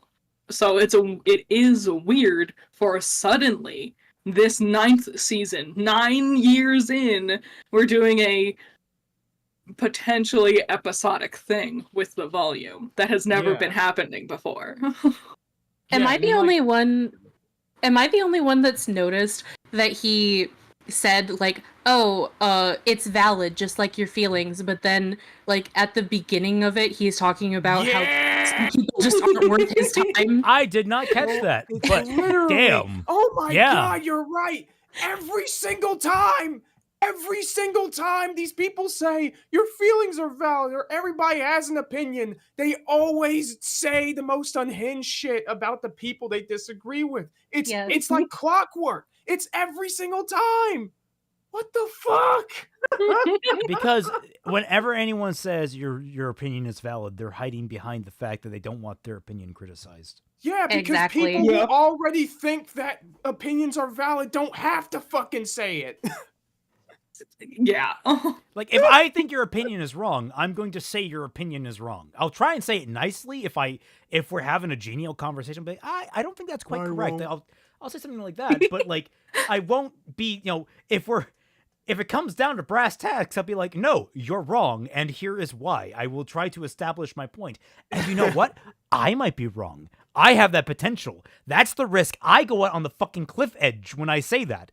But you know what? Sometimes going on the cliff edge is the only way to make progress. And sometimes you fall off. That's just the risk you take. Except me. I never fall off. I never have a bad take in my life, except that one time Twilight shut up about it. You knew that I was going to bring it up. Anime all you want, but the first couple arcs of that manga are all short little monster of the week shenanigans. And That's you know not what? filler! That's It's not pretty filler! It's not set up. life-changing, but I liked it. Sometimes stories introduce smaller conflicts and then resolve them in reasonable amounts of time. But that's fuck not up. filler I was gonna say, like, necessarily. by my definition, that is filler, but it's not bad and it's not being used derogatorily. Like, Sure. what I would call Volume It's- 9 more so is it's like Worthless. I was gonna say it's like 5% filler, no percent, like a 1% plot, and the other 94% is padding. Like that's It's how that, I would. that pedanticness of the padding versus filler thing. Yeah. Padding is bad. Filler Which- can be fun. Can I Yes. just say, to meet halfway with this guy, I agree that there are people, especially in the anime community, that begrudge any kind of filler, even in Yes. shows that are predominantly episodic. The problem is that number one, he isn't even showing that these people exist. So we know because we're fucking nerds. But the rest of us, which is the greater, larger audiences of our videos, we can't always think that our videos will only appeal to people who are already familiar with us. That's not how you grow. That's not how you change the conversation, right? Like what this dude is trying to say. You always have to ground it and give people the pieces to understand what you're talking about. And vague posting about people that are wrong, even though within these communities it's widely somewhat culturally believed to be true, is a bad idea. Yeah. instead of dragging them out for the length of an entire series. It happens. You can do that in more serialized stuff, you can do that in episodic stuff. Hell, you could even, make an entire show out of what are essentially short comedy sketches, create the impression of a larger narrative through consistent character writing. Yeah, but nobody's and then complaining pay off about the audience's those. investment No. by deviating Well, from the vignette structure I've for seen moments people of narrative complain about import or Kaguya-sama, something. but, I have heard nothing but praise about Kaguya-sama. That is oh, bizarre. Yeah. CBF, you gotta show the receipts, man. I'll take your. I've never watched it, but I've only heard praise. Then again, it's been the people in the tundra who have their own strict personality on things. The people in the Great. tundra are something, that's for sure. But, 90% of people love Kaguya. It's just that some people are really weird about the third season in particular. Interesting. I hope that doesn't go that same with Oshinoko. I happen to love Oshinoko, and I'm really hyped to see it come back. The Kaguya-sama to Oshinoko pipeline is real, bro. Well, Ooh. you have to get me on the Oshinoko to Kaguya pipeline. I haven't watched Kaguya-sama yet. I've seen the first season. I really liked it. The only thing I heard against Yeah. Kaguya-sama was a fan service scene from an OVA. Oh, great. Okay. Great. Okay. Good show, watch it. I don't know, it's just a thought. Episodes and other installments have plots. They're just not always the main plot.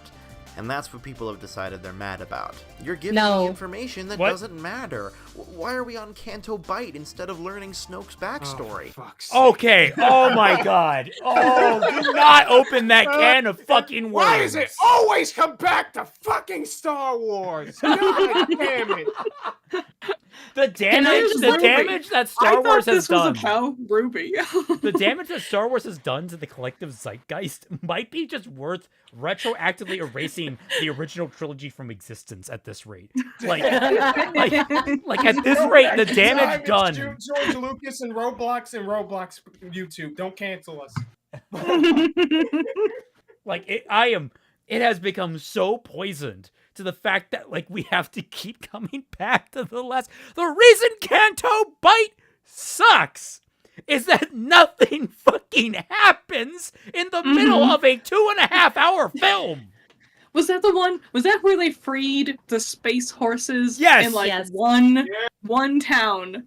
And then they're Yep. like, "We did it! We saved all animal cruelty ever!" And I'm like, "Why are we here?" They are literally going to be rounded up 5 minutes later by the authorities, or worse, shot. Don't use other random movies to be the example for your video. Use RWBY to exemplify your own examples. They didn't get the code hacker they needed, so they just found a random guy in a jail cell that can And do the even same then, thing. yeah, you know what? You're saying this crap about freaking, we instead of finding out about Snoke's backstory. I'm sorry, I kind of do want to understand the motivation of the main villain of the film at this point. Oh, also, let's not forget here, this is a movie. as opposed Mhm. to a serialized story that is being told over the course of 9 goddamned years. Actually, 10 at this rate. Like, each episode is half an hour, is 20 minutes long. There's 10 episodes of Volume 9. So the total runtime for Volume 9 is what? Someone who's good at math. 3 hours, help me. 20 minutes, something like that. Yeah, like that's a lot of time to dedicate. Yes. It's just, oh my god. All right, let's. You know, the reason why he's using all of these other examples is because he can't use examples from RWBY. Mm-hmm. Yeah. The main plot. And that's what people have decided they're mad about. Use You're the giving White me Rose arc. information that doesn't matter. Why are we on Canto Bight instead of learning Snoke's backstory? I want information about the big bad, not some random episodic antagonist. But the point is not the information. The point is the story, the meat on the skeleton. The characters to identify that with. didn't have any meat. I'm sorry, but in this analogy, Canto Bight is the bulbous fat cancer hanging off the sagging tit of the Last Jedi. Yes. and I think the important thing is, like, it's weird to sit there and be like, but that's not filler. The rest of the story is still important. And that would be the argument of, okay, but if we didn't have this stuff we are calling filler, we could spend more time on the other stuff that is more important and also fleshing out the characters at the same time.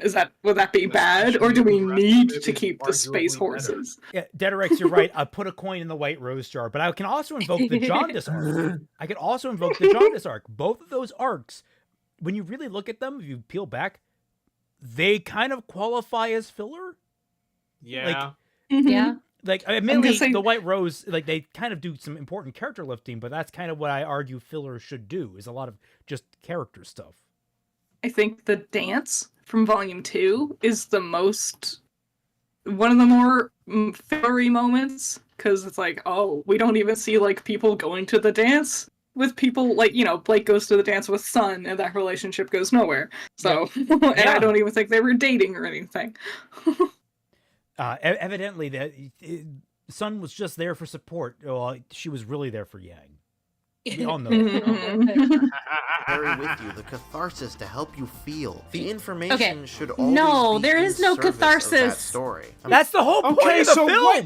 Oh my god, what you was have missed Canto Bight in service of? literally the By your own logic. the express goal of fucking Ryan Johnson, however you say his weirdly spelt name, was to basically undercut the suspense of the film by subverting everything. He wanted to subvert everyone's, and by doing so, he undercuts the catharsis that you're supposed to feel in these moments. So you're saying there's catharsis through the non-catharsis. That's not how that works. Okay, also, Yeah, I because he's a disagree. fucking asshole. I disagree with you, Raymond. This isn't like bulbous fat on the tit of the show. This is gristle. This is inedible gristle. Well, to be fair, I added cancer to it. It's a bulb. I wanted to actually. Yes. I should have also added malevolent cancer. It can be malevolent cancerous gristle. You're just making this worse. You've got to go a bad place. I don't like. Skeleton, the characters to identify with, the themes to carry with you, the catharsis Nobody to cares help you about those feel. characters The in that information should plot, always though. be in I'm service glad they had to of tell that us the story. theme so I'm we far would from hear the it. first to use this wording, Yeah. but it just cuts to the heart of the problem so damn well.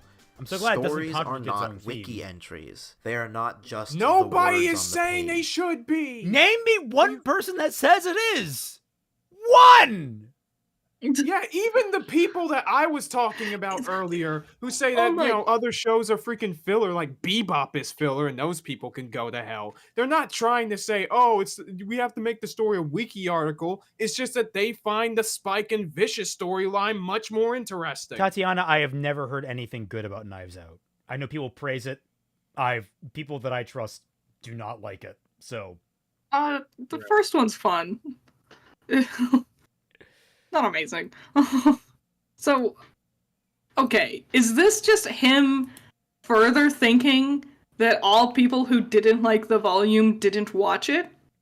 Yeah, probably. Is that what this is? That's what I'm getting vibe-wise. Yeah. Like, he really honestly thinks anyone who said they didn't like the volume just read a wiki summary. He really thinks that. This is again, this is the fandom gene. Okay, this is the fandom gene I'm getting from a lot of these people.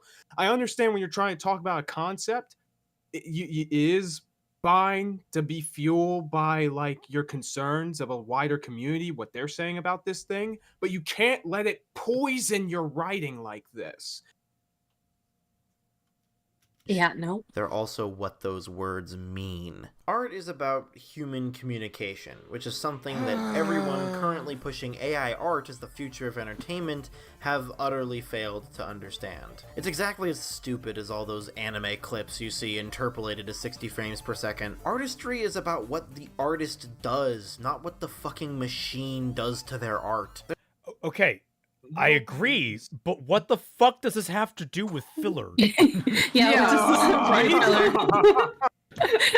I need to get that out there as soon as possible because I do not see this going anywhere productive. Yeah, no. There's nothing wrong with AI What tools program if is given that? to an artist to use with fair pay, but you're never going to be able to cut artists out of the art-making process and get a result that isn't soulless or derivative. Sure, some art made by humans is soulless and derivative, but at least in some way those humans are conveying their perspectives with their work. That happens no matter how bad it is. AI has no perspective. It isn't art because there isn't an artist. And please don't tell me that the artist remember is the when this person was a putting RWBY in the video? prompts. Yeah, I know. Like, we just jumped so suddenly. Why is this actually a joke to make a rant about AI art? Why not just make a video on AI art then? Yeah, honestly. Like, also, like, I have some issues with like language kind of evolving in this way, but at the same time, like, I understand it because now I have to feel like I have to move the goalposts of what the term soulless art is, because like he's saying that that Pacific Rim is soulless, but like by definition, if you're comparing it to AI art, then I wouldn't call it soulless because at least a person with a soul made it. Yeah. Sure. In comparison to AI art. Adam Selke says, I can feel my brain cells dying as I listen to this guy go on all these tangents. You know what? This is the guy that what's-his-face was complaining about. The guy that keeps going on random tangents. You know, he and... Anthony, Anthony and him should be in the same room together. It would be fascinating to watch that conversation. That is crazy, dude. If he thinks Literature Devil goes on tangents, he's gonna hate this guy. Oh no, Rival saying that he references fairy tales. I'm gonna go off. Are you the artist of that image? I'm gonna keep saying it until it's considered common sense. Art is more than ideas. Ideas are Nobody says it isn't. Oh my god. Okay, wait. Art is more than ideas, but it's the conveyance of ideas. It is okay. And also AI art is bad, and it's like, what are we? I thought we were talking about RWBY filler. I was so looking forward to this video too. I was so excited. I was like, you know what? I'm like, it's gonna. Why this shit is 30 minutes? Like, they're gonna show me interesting ideas that I hadn't considered before. This will be fun and cool. And now here we are, 18 definitions in about tangential topics. Fuck me, dude. Personality is an illusion. The execution of the ideas is what matters. If an AI makes a brushstroke, the person putting in the prompts cannot tell you why that brushstroke is there, any more than a studio exec who ordered a movie to profit the company can tell you why a writer wrote a line of dialogue in a certain way. Oh, no, okay, fuck off with that one. You have... Okay, look. Producers often are involved in the creation of the thing they are producing because they're the ones putting up the goddamned money to produce it. They want it to be what they want it to be. Like, hello, producer Raymond. Yes, hi. I produce shit. I am currently producing something. In fact, people might say I want too much control and I have to be better about seeding it. That's true. But like, holy shit, dude, you are now comparing producers to AI art, and that is... You are completely against the entire ecosystem of producing any kind of work whatsoever.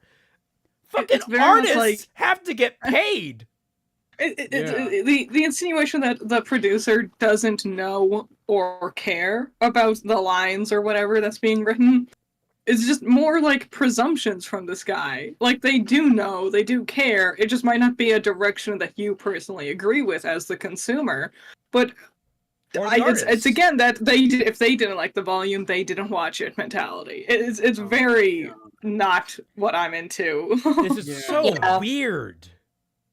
Maybe AI tools are the future, but not in the way that they're currently being used, not without the artist, and hopefully not without paid artists, although I'm less and less optimistic that we'll ever escape this cyberpunk dystopia we live in. Seriously, it's like...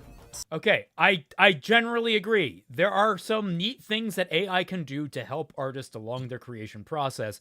It has, like Into the Spider-Verse used some machine learning algorithms very smartly, and it was all in-house. Everyone was properly paid and credited. It was all really neat. I actually very much appreciate what they did there. They even brought fine. Lego artists. Congratulations, you've gotten my stance on AI. Everything else is shit because it keeps stealing from people and it keeps taking jobs. Like, I think the best utilization of AI is actually in like scientific research, where they're using AI to like, I don't know, I'm not good at science. Oh, I know. didn't do good in school. Yeah. I know. I have an example. They're using AI in order to unwrap scrolls and documents that were fossilized in sites like that were overtaken by like volcanic ash and stuff like that. Like Pompeii, there are libraries that they found in Pompeii that are completely fossilized, and they're using AI in order to unwrap those and to be able to read them. Holy shit, that's awesome. In the world of science, AI is great. In the world of art, no, garbage. No way. I was gonna say, in the world of art, a very, very limited slice of use, not something you want to use for the whole. Yes. Sure. AI is a tool, Especially not a professional replacement. art. Yes.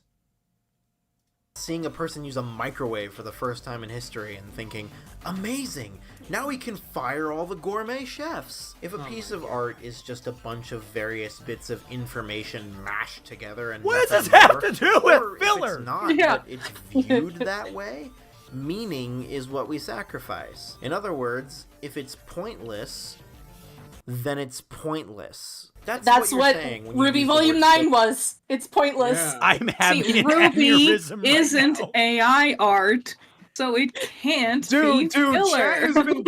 Chad has been doing the Monty Python meme of, get on with it! Get on with it! Filler as a criticism. You're saying this is pointless, which is really easy to say during sections of the story that aren't heavy on the main plot when you think that the main plot is the point. But it's not, for the same reason AI art is bullshit, because there's more to art than information. Correct. By the way, but there isn't please much to remember the RWBY. And I was going to say, Point-blank there's a period. problem here because the characters don't seem to care as much about the main plot anymore when all of their loved ones, friends, and family are at risk of dying every second they don't make it back home. Yes. It's almost like that. That's an overarching problem of the volume, is that there's no rush. They just linger on, walking casually, instead of trying to have any kind of urgency. What was the point of going to the Red Prince and listening to him list off the rules of how to play chess, and then none of them followed any of those rules, like at all? They just kind of he sat down and explained, like, first one of us goes, and then they didn't follow any of the things he said. What was the point of that? What was the point? It would have been great is if what had happened was, like, he just said, now the first one to win wins. And it's like, how do I play? You'll figure it out. And that'd be very Wonderland, or at least very Disney Wonderland. So then RWBY like starts making these weird calls, and it's like, oh, who do we know whose turn it is? Is it my turn? I guess. And it's like, oh, then I'm going now. It's like she gets like when she finally clicks, like, oh, if I just force it, if I just take the initiative, oh my god, that could be so much better. Holy shit, that could have been so much fun. It's just like, figure it out. And then RWBY's like, at first, like, really like hesitant and unsure because she didn't want to break any rules she didn't know about. But then she's like, fuck it, you're being unfair. I'm going to be unfair. Everyone, all out attack. I will say, Ever After High actually did a really great, like, that idea, but it was a different spin to it, where every time the main character said something that counted as her turn. So she asked a question, and they're like, that was your turn. And she's like, what do you mean that was my turn? And they're like, that's another question, that's your next turn. And it was very clever. Adam Zelke says, to quote Abridge Integra, is there a rest stop between here and the fucking point? Good quote. Good quote. Like, it's so weird because they could have done a lot with this to be like a parallel of what happened with Atlas, and be like, yeah, you guys fucked over Atlas, and now you're also fucking over this world. And that could have helped to get Ruby into this negative mind space that they wanted her to get to at the end of the volume. But they didn't do that. Oh my god. Riot Kitty, his video was filler? Oh my god, no. What if that was the point? Like, I'm going a meta step into my brain. What if that entire aside about AI was literally him being like, you see, that was filler. It's like, I'm still wondering what the fuck the point of him saying that short stories in the Brothers Grimm is filler. What the hell that was all about. Yeah, an anthology series can't be filler. Fuck. If you're at all anti-artist or anti-worker, I'm not gonna argue with you. I'm just gonna delete your fucking comment. Anyway, that's it for Fuck is gonna even come to this video? Jesus Christ, that is such an unhealthy way to go about things. Are you fucking serious? The only things you should be deleting are outright harassment and spam. That's it. Yeah. Leave everything else up. On to reason number 2.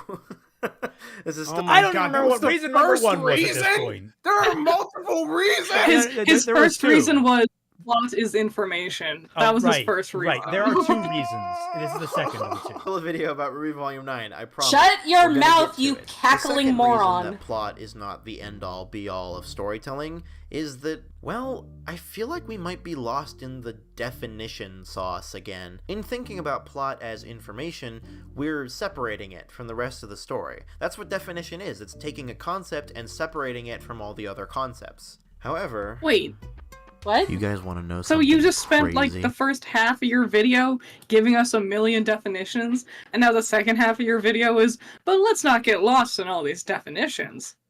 And if you're about to go off on how plot is part of the overall whole, yes! Dumbass! Wow. Yes! Hold on, have you? Took you long enough. Stories don't have any concept of plot, or structure, or character work or theme. Those are words we invented to help ourselves understand Oh my stories. god, shut Shut up! Writers are very much aware of how that works, of how plots and characters and storylines work. We all have a general, even children have a grasp on this, even if they don't have the words for it. Like, You see, RWBY can't be filler.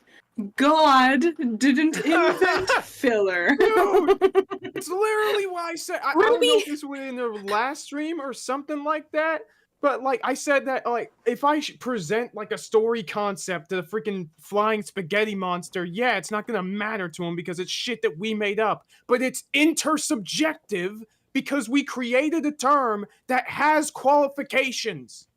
That's how that works. RWBY can't be filler because we invented the term filler.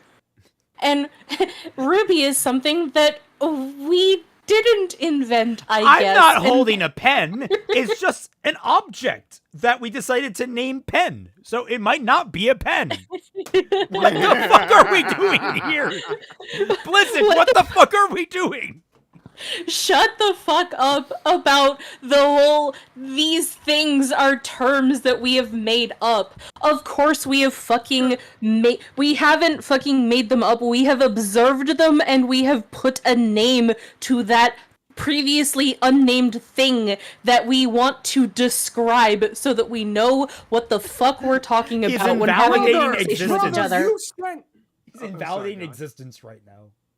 Yeah, brother, you have spent the literal first 10 minutes of the video, a third of your goddamn video, about why this term that we made up is being used incorrectly. Oh, Rival is kidding me? Orion Raymond, Lupin. please hold me. I'm scared. Orion Lupin says, I swear Organization 13 gets to the point faster than this video. Yes! Fucking hate how CBF, help! Luxord, save us. Don't have any concept of plot, or structure, or character work or theme. Those are words we invented to help ourselves understand stories. But they aren't intrinsic in the texts of stories themselves. Character work isn't cordoned off from plot, and plot isn't cordoned off from theme. It's all one experience. It comes together in a big package. Stories Yes, but we that can... mixture. We have a word for that mixture. It's called a story. Yeah. It's it's almost as if like we're dissecting the individual parts like one would say a car. Because, hey, you know, an engine is a great thing to have, but without the fucking wheels, it ain't going anywhere. Yeah. Isn't this like what we were trying to tell Ant in the last stream where we were all together? At some point, that was like 8 hours of content. Yeah, and Ant got so mad that we spent 8 hours on his video because how dare we spend so long talking about his video. Still disappointed he's turned down just about everyone in terms of like, oh, I'm not going to go on anyone's podcast or talk to anyone about any of this. I just so disappointed, man. Whatever. I'm so above all of you gross YouTubers. Or soups. You're all not beneath salads. me. In other words, like every they're other soups, aspect not of the salads. story. Pause. What? No. If you really want to do this, a story is a meal.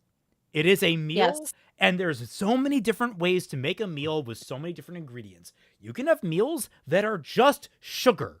You can have just ice cream for days if you really wanted to. Or you could have a well-balanced meal with a bunch of a good hearty protein, some vegetables, some, I don't know, maybe a pop on the side. I don't know what you want to have to drink, something like that. Like, you could do any different combination of things, and it would all come out to be a story or a meal. Like, that's the equivalence. You're not just, you can't boil it into a soup. In fact, I would argue a soup might be the worst type of story at times. Also, it sounds like he's not having very good salads. Sounds like a skill issue. Dude, you need a good Caesar salad. for real. A good Caesar salad can hit so hard. God, I love salad. Oh, I should have a salad tomorrow. JDB says, so is plot good for the story or not? Let it make sense. I don't know. It took me a long time to get to eating salad again because I had a bad salad that I got sick from a salad and I was not able to eat salad for a while without feeling sick. Yep. It sucked. It sucked. Plot and character are one and the same. Most of the time, it's useful to No, they're distinguish not. them from each other, but the second it stops being, I kind of get where he's coming from to some extent, but there is also third consequence that comes into realm when it comes down to plot. Because, yes, characters, typically speaking, are the ones that forward plot. They are the elements that, like, this is a thing that I talk about in my reaction, my response video from MHA, is that characters and plot are intrinsically linked. One forwards and affects the other, but they are still kind of two separate entities, where one is more of an overview and one is more granular. The Venn diagram does not overlap 100% in this case, That is correct. my buddy. Yes. Yeah. useful, it's time to acknowledge the subjectivity of the discussion and find a different way of looking at things. There's a tendency to think of plot as some kind of material gain for the protagonists, going to the places, getting the things, killing the bad guys, uncovering the mysteries, editing the etc. But what a good story. No, I mean, you're also missing out on material loss as a thing for the protagonists, like losing a fight, losing a loved one. Yeah. Those are things that affect the plot. Those are parts of the plot. Yeah. I one small aside, I do think that etting the cetera is very clever. That was- Kudos. Yeah, Yeah. there have been little tidbits in here that have been Yes. like, okay, that was fun little wordplay. Yeah. Actually typically needs isn't some barbaric notion of killing at least one bad guy or getting one magic artifact per season. What it needs is a sense Barbaric of fucking progress, stuff, overcoming dude. setbacks and moving Yes. towards inevitabilities. That's the stuff good storytelling is made of, and it doesn't have to take the form of villain fights or MacGuffin chases. In fact, character change don't- is maybe the most important kind of progress. I don't think you know what a Vinland- plot is, my dude. Disagrees with this. I No don't one who think- matters. Also, Uh, character development is not necessarily the strictest, like the best form of it. A character's death could be argued not necessarily as, well, progress. It could be argued as the finite ending and removal of a character from play. Mm-hmm. I don't think anyone's out here arguing that Twice has had great character development in My Hero, but his death had long-lasting consequences. Yep. I think he's implying that things happened, so it's not filler. You know, there's things that you can say happened, whether or not they are big, grand, or not, so it's not filler. Which, at this point, despite having 17 different definitions for filler and plot and everything by this point, it sounds like the thing that he constitutes as filler is essentially little more than characters standing around not doing anything. And I think maybe his concept of what filler is just not accurate to the way people are using it when they discuss Volume 9. Yeah, no. Also, he's not really... I don't think he knows what a plot actually is, because he's saying that a plot summary is the plot of a story, when that's not true. Bullshit. And like, I don't think he fundamentally understands these things, so how can he properly convey these ideas if he only understands like a part of what's being discussed? Yeah. Mm-hmm.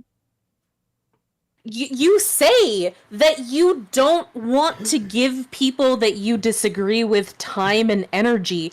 Well, maybe that's your problem. Maybe that's the reason why you don't understand these things, because you don't talk to people who disagree with you. You only want to talk to people who you think that you can turn to your side, that you can change their minds, but you don't want your mind to be changed.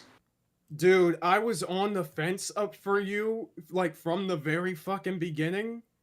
And, like, if anyone who is just as on the fence, if I'm dogging on you for this, anyone else who is on the fence, who you say are one of the good ones that might be convinced, would turn away from you just as fast.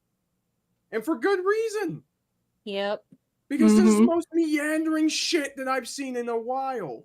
I've completely lost the fucking plot of your own fucking video, man. Yeah, Like, I have no idea what the remember hell's when this was a happening. RWBY video? Rex Season asked- 1 is Whether or not Volume 5 would be considered filler since they spent so much time in that house. Unfortunately, no. Volume 5 can't be considered filler. There's a lot of actual long-lasting repercussions from Volume 5 that should what have half been. of It's a Would lot of have the a Volume other 5. characters, not the ones in the apartment. It's honestly a better example than the Volume 4 example I gave earlier, where, like, Ruby's team in the apartment isn't doing anything, but, like, Yang is moving forward, Weiss is doing things, and grows with her summoning, and Blake and the whole menagerie thing and whatever. is an I can't epic speak to about it because I haven't watched Volume 5. Vikings killing each other, and it's fucking riveting. Vinland Saga Season 2 is about guys Get the working fuck on a away from farm, Vinland Saga. and it's fucking riveting. There is actually some violence, especially further in, but you get my point. The actual activity doesn't matter. The storytelling is good. I don't need these characters to be killing each other with swords to be interested, because I'm invested in their lives, how their stories progress. And I've heard And the- no Yeah, one say and notice how anything. literally- No one is saying anything bad about Vinland Sanga. Like, I am some fucking Heathen. I've not heard a damned bad word about Vinland Saga. Yeah. Like, Also, so like, you must wonder then, what is the problem with RWBY Volume 9 if people are complaining about it? Yeah, it's almost like there's a meaningful fucking difference, dude. Like, who in their right mind has said anything bad about fucking Vinland, especially season 2? Vinland If there's lasagna. a problem with season 2, show them to me. I want to talk. I want to talk to them. Man, the lawsuit really took Vinland Lasagna down a peg.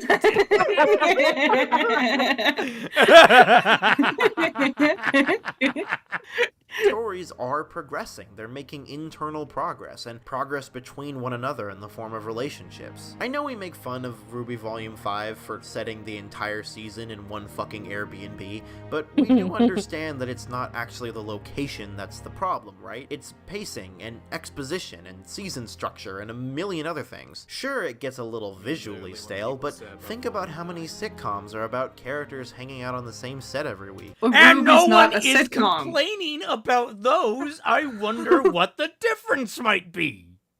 Yeah, Ruby's not a sitcom, like Critter said.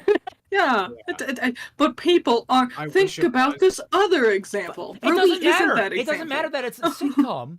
What Hey, matters, guy. like Ruby is an adventure story. So setting it in a fucking office or in an Airbnb isn't very much of an adventure now, well, is it? Here's an interesting thing. We just started watching Primeval, at least a little bit of it. How often Yeah. do they go back to the Department of Home or the department that's leading all that stuff? Like, is that like an every episode type of thing where they kind of not operate out of, but they go back there to talk about like the logistics? That's their home base of sorts. So they do go there at least once an episode, yes, but they don't spend the majority of the episodes in the home office. But like that's my point stands is like you can have reoccurring locations that don't really they're relatively static. They don't change. Yep. But you know, I wonder what might be the other issue of RWBY Volume 9. Could it be that RWBY asks a lot of really dumb questions instead of really pertinent ones, like what her silver eyes do, for example? Right. Yeah. Handling the plot well as an ingredient in a story soup isn't about traversing physical spaces or relics or maidens or anything as superficial as that. It's about the underlying mechanics of storytelling. And the mechanics of Volume 9 are on full fucking auto. No, I'd they're say not. there are two central driving Debatable. forces to this volume. The mystery of the ever after and the characters' mental states. Let's talk about both of those things in 2 seconds. Okay. Ugh. I'm taking a breath here. Just Finally. you know, Good God. 15 minutes. It took us 15 minutes to get to Ruby. also The mystery of the Ever After is not substantial because the Ever After really did not isn't. need to exist. Yeah. Also, the Ever After you- doesn't get explained until literally the end of the volume. Like, Yes. we don't really get any explanation for what's happening. Everything else is just given sort of like, that's just how things work here. It's like, okay, I guess. Like, it's not really a mystery. There were no puzzle pieces you can really pick up from it. In fact, there are things that are contradictory in it. So, And again, the entire plot of RWBY is incredibly freaking superficial. By your own admission, because you use Volume 5 as a fucking example. He said the relics and maidens were superficial. That's literally the only thing making the story move forward. Yeah. I think Twi's right. I think he just doesn't know what a plot is. Separate Like sections for I your wish it wasn't just the relics and maidens, but that's what it really is about. Yes. Yeah. viewing convenience. oh, yeah. God. Oh no. So, I'm gonna This go is your off- favorite shit, Twilight. I was gonna say, Oh. everyone settle in. We'll be here for about half an hour as Twi goes off. All right, on I'm gonna rant go when get he a comes drink up. while Twilight murders Well, this guy. we'll see him. Let's let him talk. Yeah. Passing about with this copy of the complete fairy tales of the Brothers Grimm, specifically the essay at the front, reminded me of something. It was that thing about history that is so damn easy to forget. That historians, the people writing down the history that you're learning, were people. and people Yeah? have agendas. The Brothers Grimm Oh, were not a completely neutral, unbiased party documenting Oh. the stories from a particular You're time correct, and place, yes. like a Mars rover collecting rock samples. They were men, and as you might expect from men, they felt the need to insert their opinions into everything. What? Okay, Hypocrite. but hang on. Like that's true in their later editions. In their first edition, which didn't sell very well, they were actually fairly accurate to the fairy tales in which they wrote down. There are issues in the sense that they only took fairy tale versions from like the upper class and middle class people that they personally knew, even though that they lied and said that they went out into the rural villages and said that they collected stories from peasants and all that kind of stuff. That was a complete fabrication, but they were accurate in the first editions of their books. And it was only the fact that they were unsuccessful with selling those first editions that they decided to have a political bend to them that made them sell more popularly. I find that fascinating as a concept. I think I cracked the case. I think I could predict what the ending of this video is going. I think I know what he's getting at. Oh, He's getting at it doesn't matter what flaws you might see in Volume 9, and if you think it is filler, because like there were writers, human being writers worked on it, and they put things that they thought was important, and they're not AI, and that's why RWBY's not filler. That's what I think we're getting at. That's why he kept bringing up AI before. Critter, my brain is melting. Okay. one man cast, please don't bash your head against the desk. You still need that brain, whatever brain matter that you have left. What do you mean? The brothers were scholars. They were interested in the study and preservation of German folklore, but they were also interested in German unification. They wanted their tales to foster a sense of cultural identity across what was at the time not a single nation. So they edited them, removing any material that might be offensive for their audience. You know, removal of sexuality, enforcing gender roles, adding Christianity, the usual. Later editions were aimed I specifically did at rant to Raymond about this, especially when it came to RWBY's fairy tale inspiration, the story of Little Red Riding Hood, and how much that story has been butchered to all hell by three men in particular, and two of those men were the Brothers Grimm, but one of them was Charles Perrault, who gave her Red Riding Hood in the first place, because prior to that she did not have a red hood. Also, Critter, in response to if we find out, okay, that the conclusion that you came to, that you precogged, is true about what he's gonna do in this video, this is what I'm gonna do. Check out Team Jack General. Oh, thank you for making it easy on me. Just Nice. okay, I'm gonna do the blow me motion. It's a gif of Ken Jeong from The Hangover, I think. Yeah. No, I haven't done like a big rant yet. I just the only thing that I've done so far. She's warming herself up. Yeah, I'm warming myself up. I added This is further the intro. elaboration. It's the intro to her essay. children for use as an educational manual. Yeah, that's right, those are the exact words.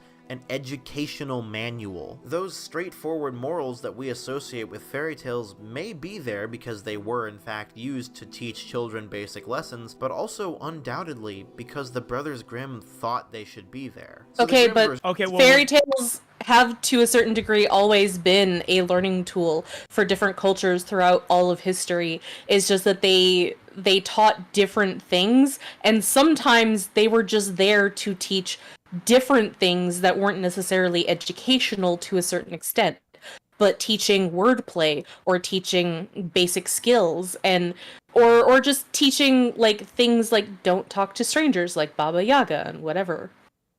Versions of the story are edited versions of the original tales, which were spread orally, so you can bet there are a bunch of differing versions being told, but also, the Grimm edits aren't even the versions most people are familiar with. There have been movies and children's books and retellings and references, not to mention the extra layer between us and the original stories that is translation, an extremely complex field of study where changes simply have to happen. All of this ambiguity adds up. I do agree, because like the Disney version of Cinderella is straight Charles Perrault's French version of Cinderella, which is actually the version of Cinderella that came out first. Like, it was written down in a book at least 50 years before the Grimm version, the German version did. So like, when people say like, oh, it's not the original version of Cinderella, it's like, no, that it's a regional version of Cinderella, because these stories, Cinderella is over 5,000 years old. Do you think that there is an original version that came from fucking Germany 5,000 years ago? No, we went back and we found it's actually 10,000 years old. It was written by a caveman named Ugg, who actually first talked about, basically it was a story of how this young cave woman really wanted to get with this guy in a much higher cave, like actually like higher physically, and he just had like a lot of pelts and stuff that she really thought was nice. Actually, the oldest fairy tale that we know of is thought to be Jack and the Beanstalk, and it, I think, is like Proto-Indo-European in origin. Interesting. Yeah. Cool. Damn it, I made that whole joke and I derailed my own thought. 1 minute, let me go back. Yes. Oh, I remember now. Okay. On the topic of translation, I would typically give him a pass on that. The problem being that you're talking about German. Like, I know I know that fairy tales are a very broad topic, but in terms of German, it's one of the easier languages to translate to English because there's so much of the root that in there, and also German is very mechanically meticulous. Like as much as the French tried to force feed English its own language, English is still a Germanic language, and guess what German is? Yeah, a Germanic language. Yeah, wow. It is easier to learn German than it is to learn a majority of different languages. Like, it is probably easier to learn German than it is to learn Spanish. I'm not entirely sure on that though, because again, I've only because it's a romance language. Like romance, as in it comes from Rome, not that it is a lovey-dovey language. Super sexy language. Tatiana, if Volume 9 was better than your favorite piece of media, would you call it filler? Well, that depends. What is the lasting impact of it? If it's only small details that don't contribute all that much towards the whole, yeah, I would probably still call it filler. I'd just call it exceptionally well done filler. I mean, if you really want to get down to it, the movies for Patlabor are filler in the overarching scheme of Patlabor. But they're some of the best written films I have ever watched. So I mean, what do I rank that? But even then, the majority of Patlabor is, as far as that I remember from watching certain portions of it, it doesn't really have much of an overarching story. That's my point, though. That's my point. Yeah, that's the point. Yeah, I will say, Rika, Cinderella didn't originally come from Egypt. It was a Greek story about a Greek slave who was romanced by an Egyptian pharaoh who had, when she went to bathe in the lake, an eagle stole her sandal and flew over to Egypt and dropped her sandal in the lap of the pharaoh, and then the pharaoh went and searched for the owner of the sandal. Oh, I was like, what does the sandal have to do with anything? I'm like, oh my god, the glass slipper! proving time and time again, since the beginning of man, the foot fetish has always been a thing. Very unfortunate fact. Especially in Oh, them Greece. Egyptians. It's the Egyptians that started it. Damned! Oh my god, no! The ultimate enemy of mankind enforcing upon them the foot fetish for all of eternity. Ancient Egypt! And you just played the freaking soundtrack that Carl was playing. Between us and the original stories, that is translation, an extremely complex field of study where changes simply have to happen. All of this ambiguity adds up into such a varied popular perception that it's hard to look at an individual fairy tale through all the layers of time and history and analysis and change and not wonder, what are you? What is your purpose? Why were you written? Why were you told? In the context of all that, Volume 9 being a mystery plot about trying to find the truth in the fairy tale and... My guy, the reason why fairy tales are told and the reason why fairy tales became popular is because people wanted to entertain themselves while, women especially wanted to entertain themselves while they sat around for 12 hours a day doing very boring menial work. And so they told themselves stories all day. That is what the purpose of a fairy tale is. Literally, fairy tales are just the goddamned role-playing segments of yesterday. And there's tons. He's using Cinderella, which is a popular one. There's thousands that aren't half as popular as Cinderella. No. But Exactly. also, he keeps referring to this volume as the mystery plot with the ever after. And I don't know about you, but there was not a single nanosecond where I was like, the mystery of learning about this world. I was always like, yeah, this is just another world, because RWBY pulls random magic bullshit out of its ass all the time. Yeah, and we're just going to learn about it. And also, I understand what he's trying to say. I understand that he's relating the theme about identity and purpose and all these things, because the ever afterins are made with a purpose and then reborn when they fulfilled it, and RWBY is trying to find her purpose.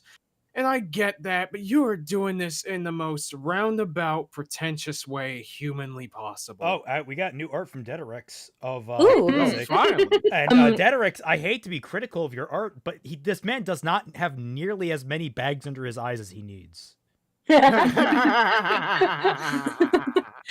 Also, Code Blaze, Wives' Tales, yes.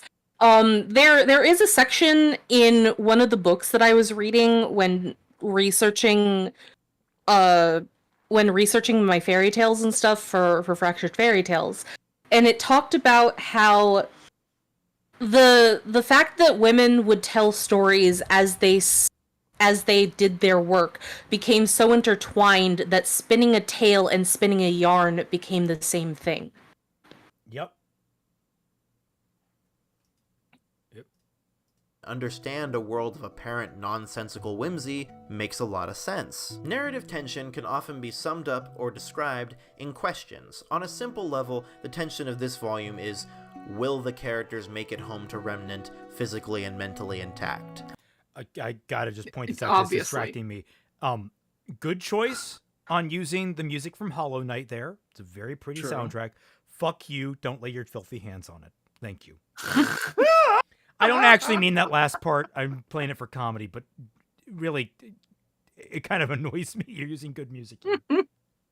However, the deeper question of this volume is, when you strip away the simple diction and lesson of a folktale, what truth do you actually find on the other side? Our protagonists find themselves in a story from their childhood. Not at all. Not fucking at all. Okay, no way. Not in the slightest. I'm entertaining it. I'm into entertaining it because there are elements of that. I'm not going to say there's not elements of that, because there are moments where the characters are like, this isn't like the storytell. This isn't like the fairy tale. This isn't like this. And basically the things aren't what they seem is sort of the overarching theme, maybe? It has been a while since I've watched Volume 9, but at the same time, it's frustrating. I wish it was like what he's describing, because that sounds infinitely more interesting than the filler we got instead. Because ultimately, I think because it gets overpowered. If it exists at all, And I think it kind of does, where it's like there's a soft theme of people living in a delusion or living in a not. They have a perception of reality that's like John, good example, perceives the paper pleasers in one way, doesn't realize he's actually harming them. But I think a lot of that gets washed away, ironically, when the whole ego death thing becomes overpoweringly present in the story. Yes. It's like suddenly anything about being, misconceptions and misperceptions gets completely wiped out at that point, where it's all about because the I rest guess of the thing is about maybe then it's perception of self, self-acceptance. but like that, it mutates into something completely different. Or Also, yes, thank you for the extra baggy, Deterix. oh, he added that. I gotta check. Yeah, he added the bags. There we go. There we go. That's our. That's the guy we know. I was gonna say that's our baggy boy. No, I don't want to call him our boy at all. I don't want any ownership. Childhoods, but it's different. It's not in keeping with their expectations. Things don't work the same way as reality in this strange alien land, and everyone they meet is some variety of eccentric. But what I truly love about this volume is that the Alice in Wonderland-esque eccentricity of each Afterin eventually comes to make perfect sense. Little seems ignorant, and the herbal... No. They've made sense from the freaking outset. Are you kidding me? Yeah, like, they weren't anything particularly... Maybe it's just because we're, like, from a meta sense, we're all very familiar with how Wonderland-type scenarios work. But it's just nothing about the Ever After ever really wowed me or surprised me.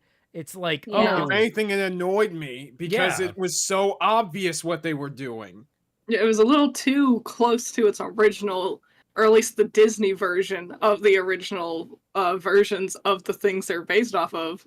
I mean, that's just what RWBY is. It's just knockoff Disney. Tatiana, really remember is. when the audio commentaries on every volume revealed the story was worse and less thought out than you thought? Yep. Yeah. I remember them talking about all the cool filler stuff they could have added, but they didn't have the time or budget. Oh, yeah. That's what crowdfunding is for. Still baffles me they never did that. I know. Obtuse, both really of them stupid. oddly obsessed with purpose, but in the context of how every Afterin's life is an endless cycle of choosing a purpose to live for, either completing it or abandoning it, and then being reborn anew, it's easy to see how their customs and use of language came about. So that's one of two reasons that this volume is so damn rewatchable, the other being, Okay, of course, but it's still filler. Wait a minute, rewatchable? You get all that crap from the get-go. You need to watch this a second time to get it? Oh my god. Typically, when you have a mystery and you have a conclusion to the mystery, people typically argue that it's less rewatchable, but it's like with the exception of maybe a second time.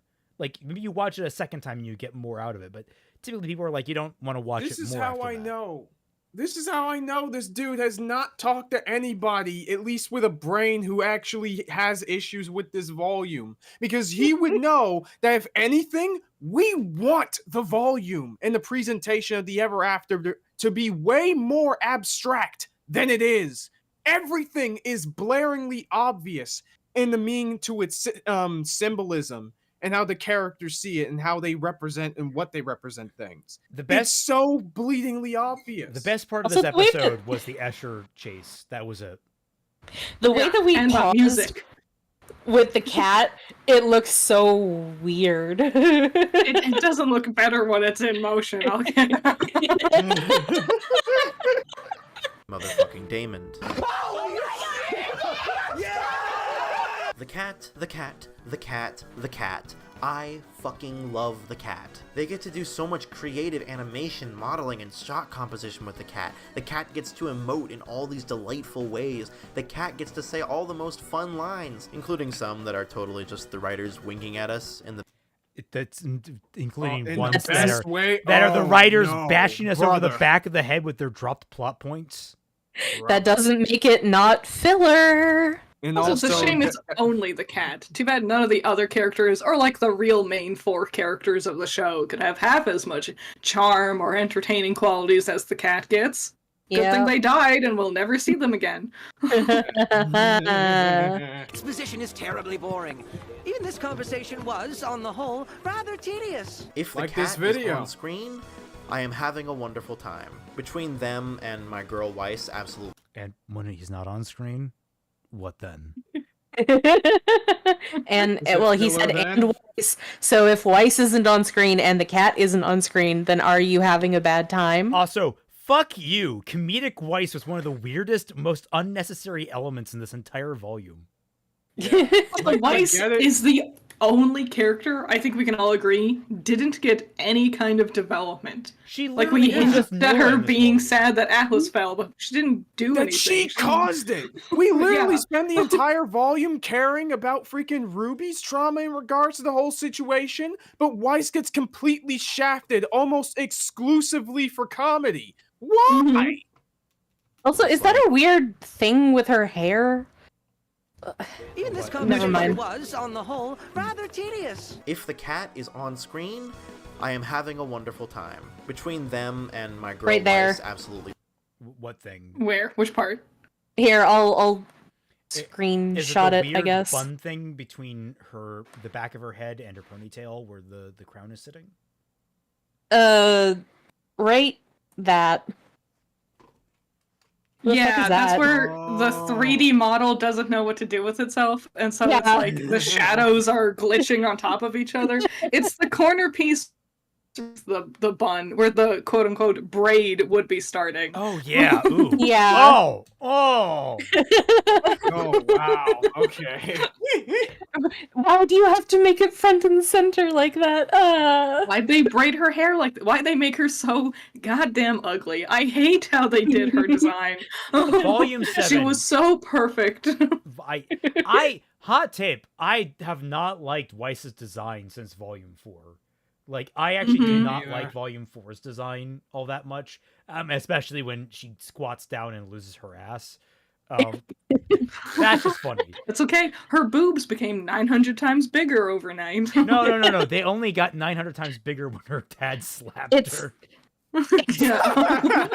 All the daddy issues and trauma go straight to them bitches. Just because she wears a push-up bra now doesn't mean that she... I think it's a quote from iCarly, and it's like, everyone needs support. We talk about a support bra. Slaying I this forgot volume. about I'd that say, joke. and one jogger that really needs a bra. Poor guy. I would watch a whole show of just the two of them fucking with each other. I guess your little plan Phrasing! to get out of here isn't working. But beyond just the surface level appeal that the cat is constantly gushing, they're also just a well-utilized character. They appear right when the Ever After's unhelpfulness is at its most frustrating, and despite their curious behavior, I can't believe I wrote that in the script, they proved to be a reliable guide, leaping in to save Team RWBY from the Herbalist, teaching them What all does this sorts have of to do thing with about filler? the Ever After, and even staying behind to hold I off guess the he's proving that it's so not when because it Jean has all shows these up and is elements. like, the cat fucking sucks! Your response as an audience member is, what? But I like the funky little cat. No, our response as an audience member was like, I called the fact that they were gonna betray the cast from a mile away. Because guess what? This is RWBY. This is doing what RWBY always does. Takes all of these fairy tale aspects and subvert them in the most basic bitch way possible. Hey, you know the cat from the Alice in Wonderland? Let's make him fucked up and a bad guy that betrays the heroes. That's never been done before. Are you fucking kidding me? Also, I never liked the cat. I thought he was annoying. I thought they were annoying. I thought they were dumb. I didn't like how they would like dance around directly answering questions. Well, actually, I gotta clarify here. I liked the performance of the cat. Like that's absolutely 100% what is carrying the cat, and this is what pisses me off about a lot of dissection. Like, here's a great I'm gonna pull Blizzic and an Anthony. I'm gonna invoke Star Wars again. Woo! You know why you love Kylo Ren? It's because we like Adam Driver. Because Adam Driver is a phenomenal actor that puts us all into the role, no matter what he's given. So even when he is given absolute dreck, that man still gives a performance of a lifetime, and it makes us feel. That is why Kylo Ren is good. But when you step back and actually look at his writing, enjoyable. He is a fucking mess from top to bottom and makes no goddamn sense.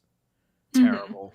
It's why I love Robbie Daymond as the voice actor, but that doesn't make the cat a good character just because he's voicing them, you know? He is those two things are not equivalent exchange. I'm pretty sure I called the cat being the villain in like episode 4 when we were first getting to know him. Like, pretty much. Admittedly, it was one of the times where I was just throwing out ideas. It wasn't like anything I was super entertaining, but it was just sort of like, I could see them trying to set them up to be an antagonist. And lo and behold, I was like, maybe not. And then the John thing happened. I'm like, there are two directions they could go with this. John is the antagonist or the cat is the antagonist. And honestly, and like John's gonna be the antagonist. Well, they disappointed me because I thought it would have been really fucking ballsy if they made John the final antagonist of the volume and they had to do something permanent to deal with him. Can you imagine if, like, I'm not even talking about killing him, lop off an arm or leg or something, cut him, like give him a deep scar somewhere. You could do something with permanent lasting consequences, which would have honestly probably been erased by the blacksmith anyway. But like, just the idea that like you could have a lasting consequence from that was so enticing. And then the cat's evil. It's like, great. Wonderful. Yeah, I think we all know that no one in Team RWBY is ever allowed to be wrong. So when the cat rolled up and they were disagreeing, it's like, oh well, obviously the cat's the wrong one. Because that's RWBY and John never, which is why we know that Rooster Teeth is homophobic, because RWBY was right when she was yelling at Blake and Yang.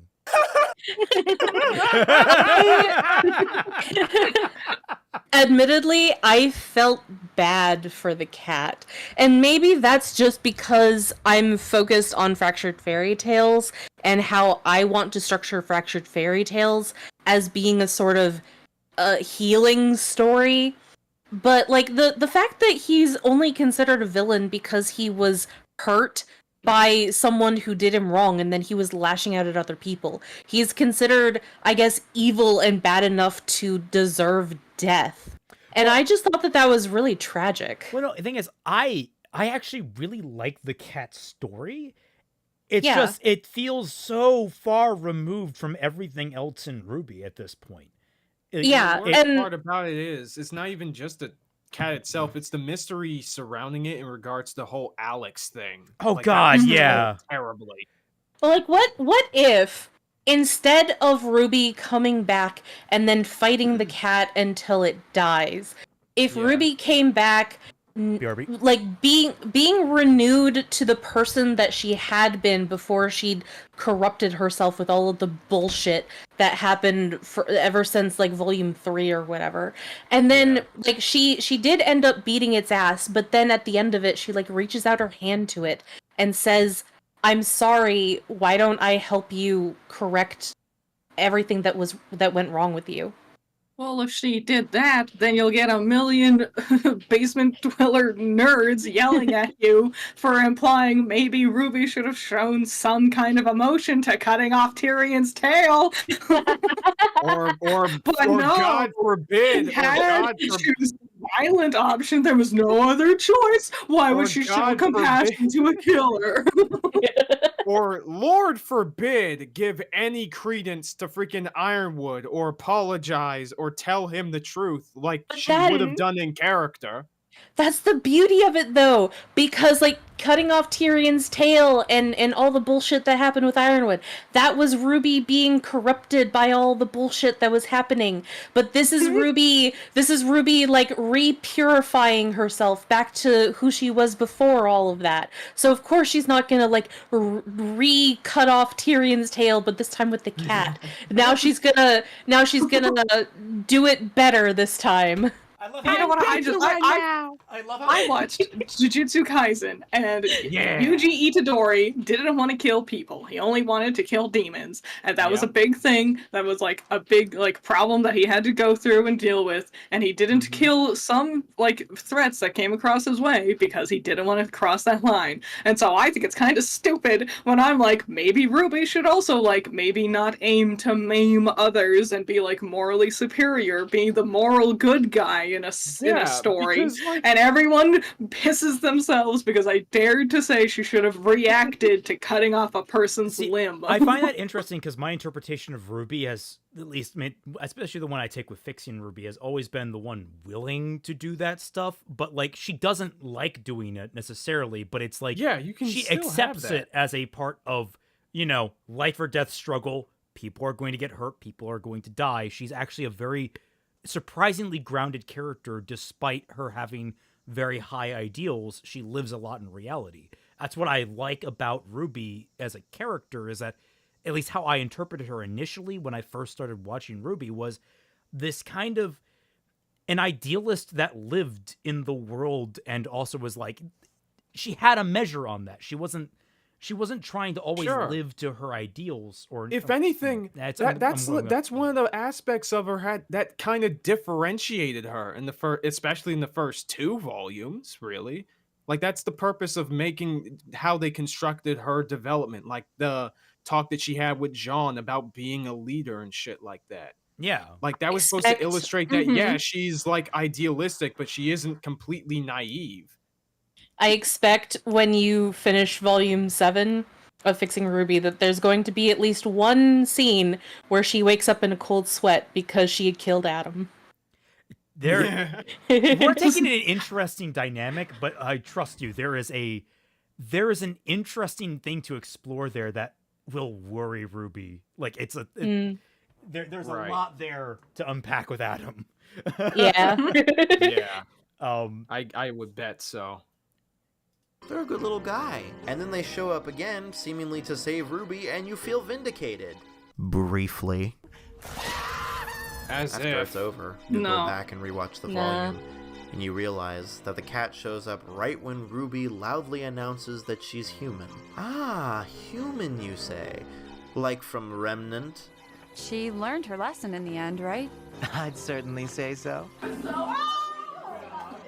Holy moly. When the cat brings up Salem and it takes the wind out of RWBY's sails, it seems completely innocent. The cat didn't realize they were hurting her, they were just responding to the information that they just learned about Remnant, right? Right? Dude, I'm sorry, man, but if you're honestly surprised by the cat heel turn, I feel like that says more about your understanding of storytelling than it does about anyone else. It's okay, congratulations. Kinda. You are establishing that the cat is consistently written. Yeah. Yeah, okay. The cat is very inconsistent. The cat does a lot of weird things. Or we're going to talk about how after meeting RWBY, the cat just kind of runs around and runs away from her. Yes. Chasing butterflies. That doesn't seem like the actions of someone who wants to take this person's body. I mean, is there an argument at all? I mean, I don't think it's textual at all, but is there an argument at all that he's playing into what she believes he is? But I mean, even then, I'm making that very loose argument, knowing that the answer is, how the fuck does he know what she thinks he is? Or it is, or whatever. Yeah, why even bother with that if you're already aware, at least somewhat, that she might be a human? What? Yeah. Right? Pull up! You did that on purpose, didn't you? Basically, the cat twist is really good. What was I Wait talking a about? minute. Oh, Please yeah, hit pause. Please hit pause. Are you trying to say that all of RWBY's mental crises was because of the cat meticulously masterminding, manipulating her mental health into darker depths, and not I don't know, the fallout of one of their closest allies betraying them, dropping an entire kingdom and destroying the entire land, and her best friend dying for a second time? And Something also like that. Other best friends not actually doing what they're supposed to do. The and cat did consoling it her, all! even though it's bleedingly obvious. Losing both relics to Salem, that wasn't the thing that led to her mental decline? Oh, right, that's what you said. The relics are superfluous in this story, aren't they? Yeah. Ah. It's all the cat. Like, Ruby would have been perfectly fine if the cat hadn't come along. Mystery. I've criticized RWBY before for how it handled mystery, but Volume 9 is constantly updating the audience and the characters with relevant information, which is the kind of mystery writing that is satisfying instead of frustrating. It It gets doesn't your make brain enough filler. working. Is it? It's not a mystery. Yeah. Even like, yeah, I argue it whether or not I guess it's a mystery in the sense that the characters have never been in this land before, and I guess we are learning more about it as we travel through it. The problem is that I don't think it's conveyed in all that many interesting or engaging ways that advances the characters. It's That's a the mystery. problem. It's a mystery in the sense of like Birth by Sleep, where we wonder who the villain of this game is. Is it Xehanort with his evil smirks? I wonder. I can't tell. Well, it's like he's not even like a villain for majority of the story. He's just there as a companion, and then he just opportunites on RWBY. Like he just takes an opportunity to exploit. It's not it would have been more of a mystery if we had an idea of what the story, the in-universe story of the girl who fell through the world looked like. Yeah, that would have been because more then we would be interesting. unraveling new things that God, shake up our can you preconceived imagine- notions of what this is supposed to be. Can you But imagine? no, we're just meeting this world. Can you imagine if all the budget for all like the Worlds of Remnants instead went into like a retelling of the girl who fell through the world and other fairy tales Yep. long before we had fairy tales at all to last minute justify any of this? Mhm. That would have been great. Yep. Also, is mayonnaise a mystery? That's a good question. I don't know. It's too mysterious for me. And then it Is rewards that work mayonnaise a with new mystery? pieces of the puzzle, rather than leaving you with 2 out of like 400 pieces of a jigsaw and going, isn't it mysterious? And hey, That's exactly guess what it did. We Yeah, had what do you mean? The we had- characters don't figure out the elements that make up the ever after through investigation and trial and error. They're literally spoon-fed these things. at the very just- end of the volume in the last 10 minutes. They just wander around not knowing what to do, and then at the very end, with no prompting or anything, some other character just regurgitates a bunch of exposition at them. That's And not a even mystery. Before that, the cat was an exposition machine in this respect. Throughout the volume, there was no mystery to be had because they usually answer everything. The only thing we didn't answer right away was about, the mysterious blacksmith figure, I guess. But there wasn't an opportunity to learn more about it. It was just there, and then we just had a conclusive scene where we actually see what they were. And that's about it. what those pieces of the puzzle are serving as? Progress! Each bit of information they learn is another step towards the overarching story of getting home to Remnant. Hooray! I No, it's do not. wonder if there were ever plans during production to do a full Jean backstory episode where we'd actually see the events he describes with Alex and Lewis and the cat outside of those storybook illustrations, because I think it would have helped a bit. As the volume stands, a lot of the mystery of what actually happened in The Girl That Fell Through the World is based around what characters tell us, and A lot of the mystery of what happened in The Girl That Fell Through the World is the fact that we haven't fucking read it. Yeah. Yeah. We don't know what happens we in the can't actual know. story, so we can't know what's wrong with what happened with John. So we have to have both presented to us at the same time as contradictory information, which basically says, okay, so we can basically safely disregard this one piece of information that you're trying to present to us because it's not relevant because it's being overwritten by the other piece of information you're being presented to us. Like, what the fuck? I find it so weird that the whole conceit of the volume is predicated on you knowing not the girl who fell through the world, But Alice in Wonderland, a story that is based off of what little information that we know about the girl who fell through the world, a very, very different story. Yes. Instead of things that we've actually seen. I don't think it's particularly egregious anywhere other than maybe the last exposition scene with the blacksmith, but there is a lot of telling over showing in this volume, and it would have been easier to keep everything straight regarding Alex and Lewis and the tree and the cat if we had concrete information we could rely on mixed in with all the hearsay. But honestly, that's a small thing, which is how I feel about— No, it's not! How is that It's not a small thing. This It's is not small. We literally have a big blow-up moment over the mystery about how Alex and Jean and the cat knew each other. How is that small? Like, here's a good example. Critter doesn't know anything about, what is one of the, like, I could use Kingdom Hearts or I could use Eureka 7. Like, if I tell Critter something about Kingdom Hearts, and then Raymond tells her the exact same thing, but in a completely different way, she's not going to know who is telling the truth on either sense, because she has no context for that. But, okay, here's a good example. You tell her, oh, the main antagonist of Kingdom Hearts 1 is Ansem, Seeker of Darkness. And then I could turn around and say, the antagonist of Kingdom Hearts 1 is Terranort's Heartless. And it's like... And I come out and say the main villain of Kingdom Hearts 1 is Xehanort's Heartless. And I can sit here and be like, I thought it was Maleficent. Was it not Maleficent? She was the red herring main antagonist. Damn, I couldn't beat her. But I never got that. I was gonna say though, she was one of my favorite antagonists in that game. I loved all the Disney villains in that game. Yeah, but like it's a good example, and like technically we're all correct except for Critter. But like that's the thing. She doesn't know. She doesn't know what we're talking about at all. Yeah. She doesn't know what we're talking about, so it doesn't matter if we're giving her tiny little pieces of information that is part of a whole, if she has no grounding for what we're talking about in the first place.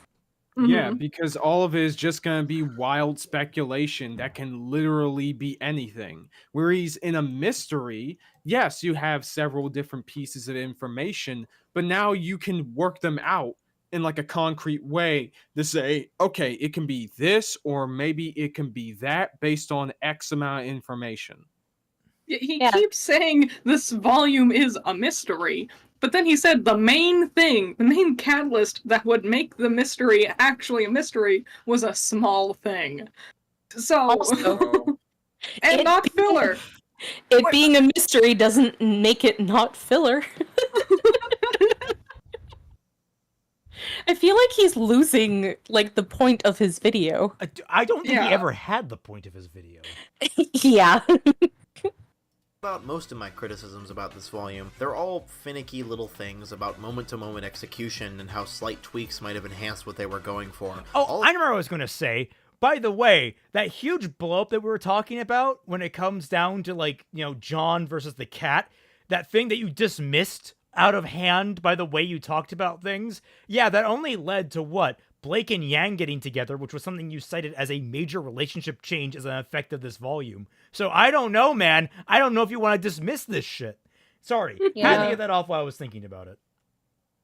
All of which feels pointless to bring up in the face of how this volume just works. It works really well. Not just because it's structured well, but because it has something to say. Because it tells you to kill yourself. This volume's fairy tale is perfect, and it's content warning.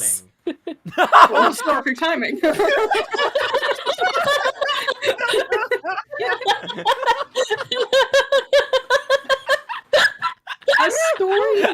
A story can touch on a very heavy, sensitive topic and still be filler.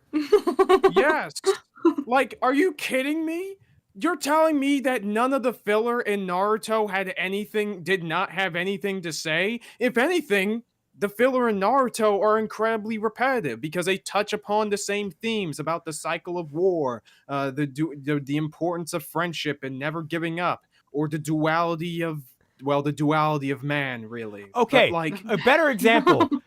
Sonic says, talking about don't get into the dryer as a child, has no impact whatsoever on the That's overarching good. plot of the Sonic television series.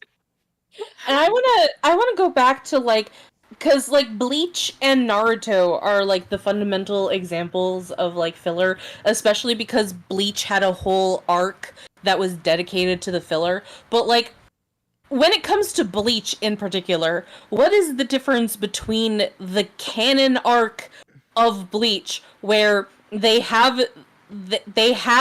an enemy that they have to go through, and then they have to work their way up to being powerful enough to fight this guy, and then Ichigo finds out that he is actually the same thing as that guy and thus has the power.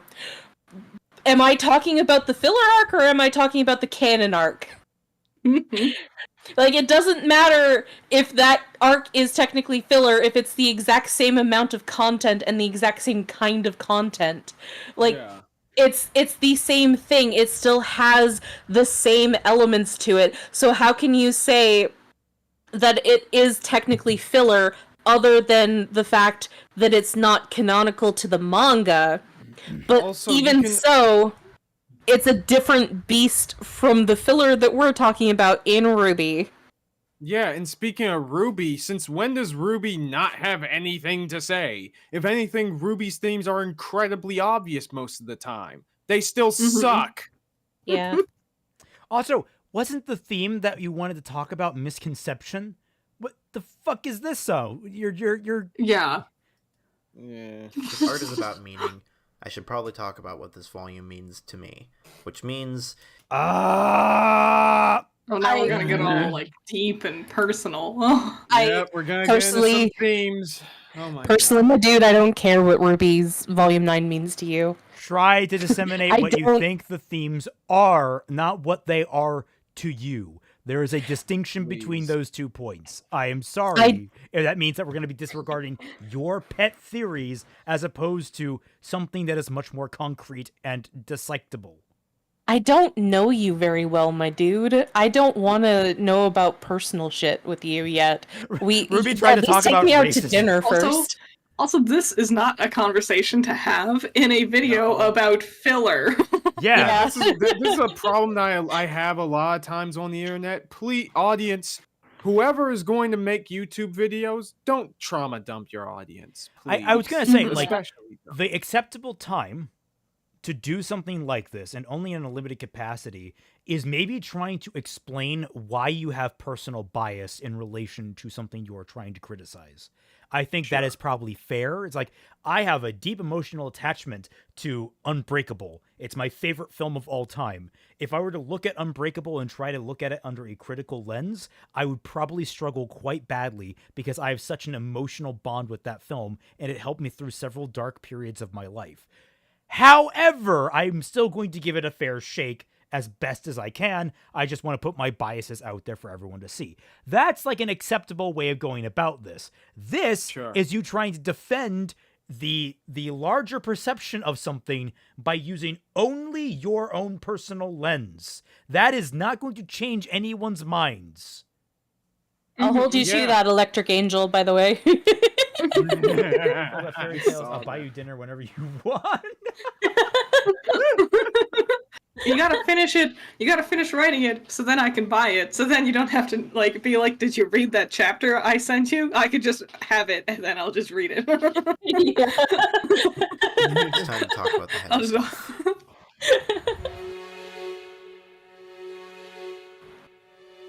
Stories are really important. I'm not just talking about the fictional stories that we tell for the purposes of entertainment as well as spiritual and emotional nourishment, but also the quote-unquote real stories that we tell about the world and especially about ourselves. You ever tell a story to a friend about something that happened to you and catch yourself making that experience into more of a story? Not necessarily by fibbing, although I do think tiny fibs while telling stories do tend to happen a lot more than we like to think about, but also through implying cause and effect where there might not have been any, doubling down on details that you're not sure you remember correctly, and guessing about information that you don't know, taking the raw, unfettered chaos that is experience and sculpting it into a shape that pleases our story-obsessed brains. As John Truby puts it, stories are maps of humanity. They're how we humans take our existence, which doesn't make sense because it doesn't have to because it's indifferent to us, and make peace with it.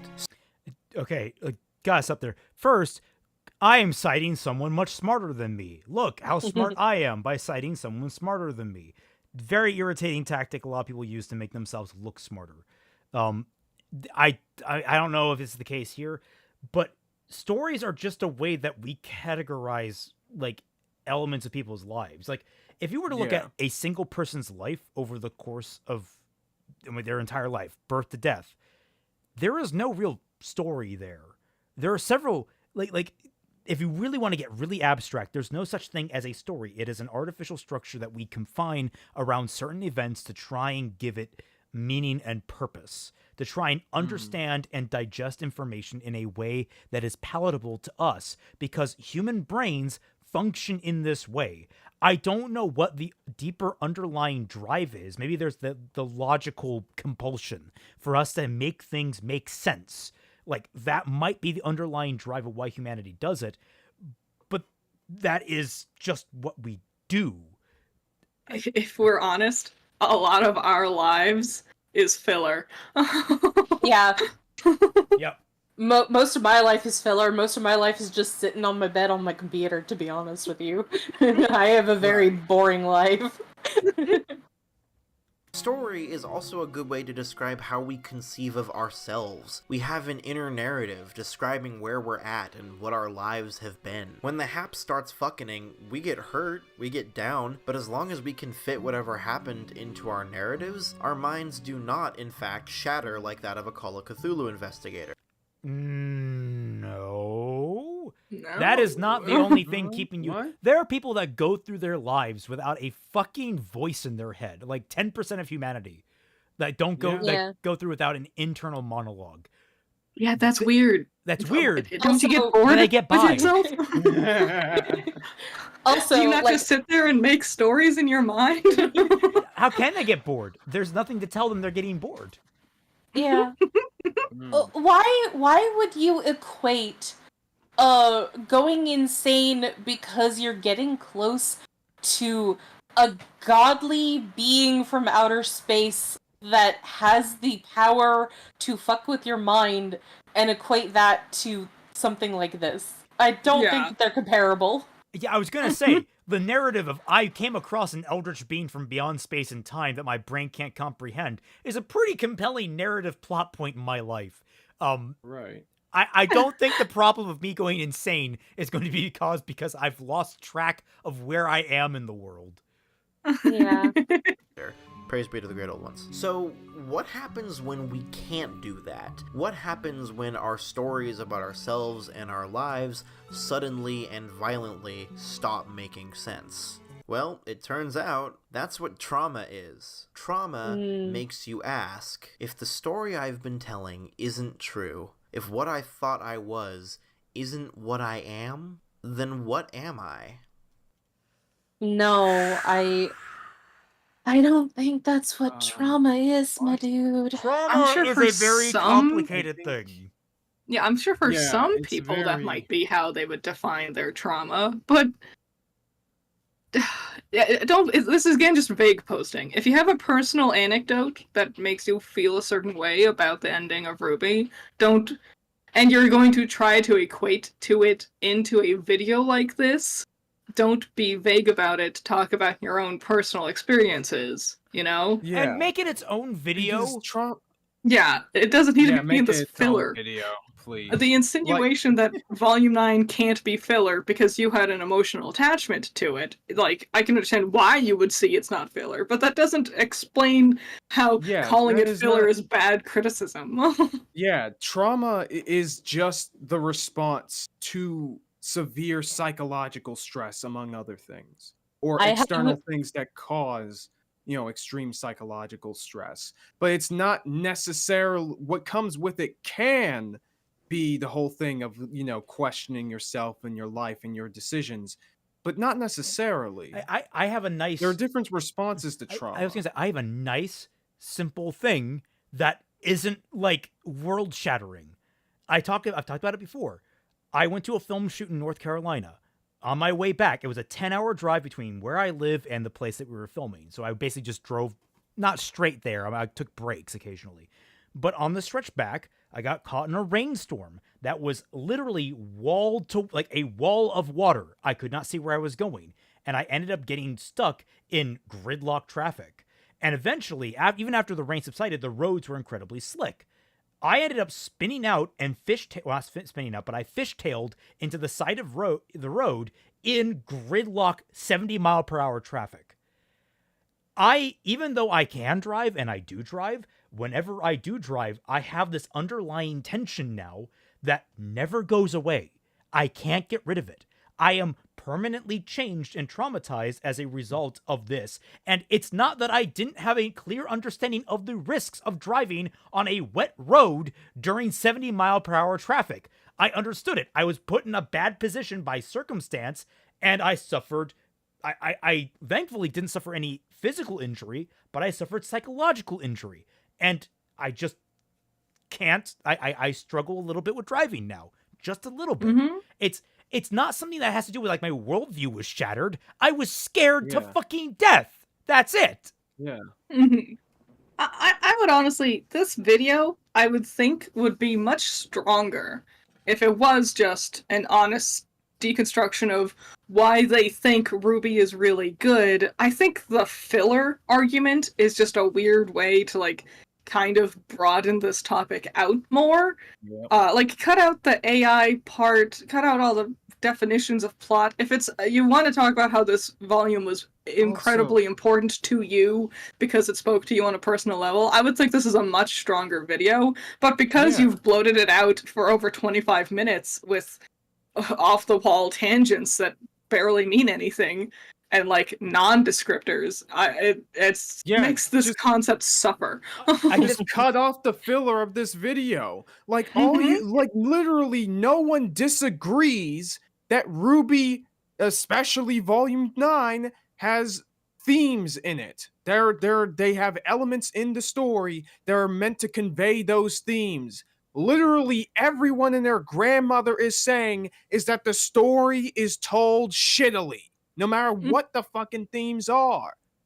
When I got my new laptop, there was a lot of packing foam and bubbles and all that kind of stuff in there, and I loved playing with it. I loved wrapping my grandfather up in that bubble wrap. So I have an emotional attachment to the memory of me playing with that bubble wrap. But guess what? It's still fucking filler. It is it is not my computer. Yep. Oh.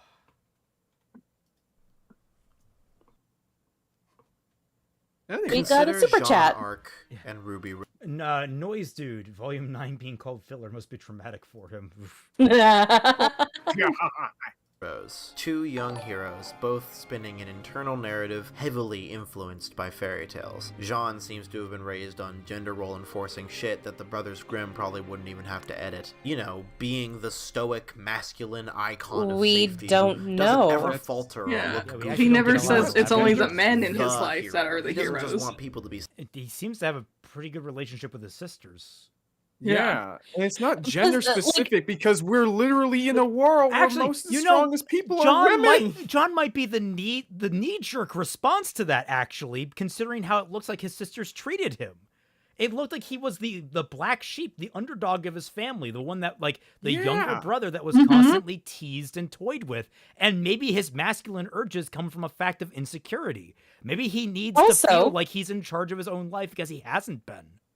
Also, he was not raised on fairy tales. He was raised on the accomplishments of his real-life living family members. Yeah, tradition. And feeling insecure about that. Ruby was the one that was raised on fairy tales, not Jean. Jean was raised off stories about his history.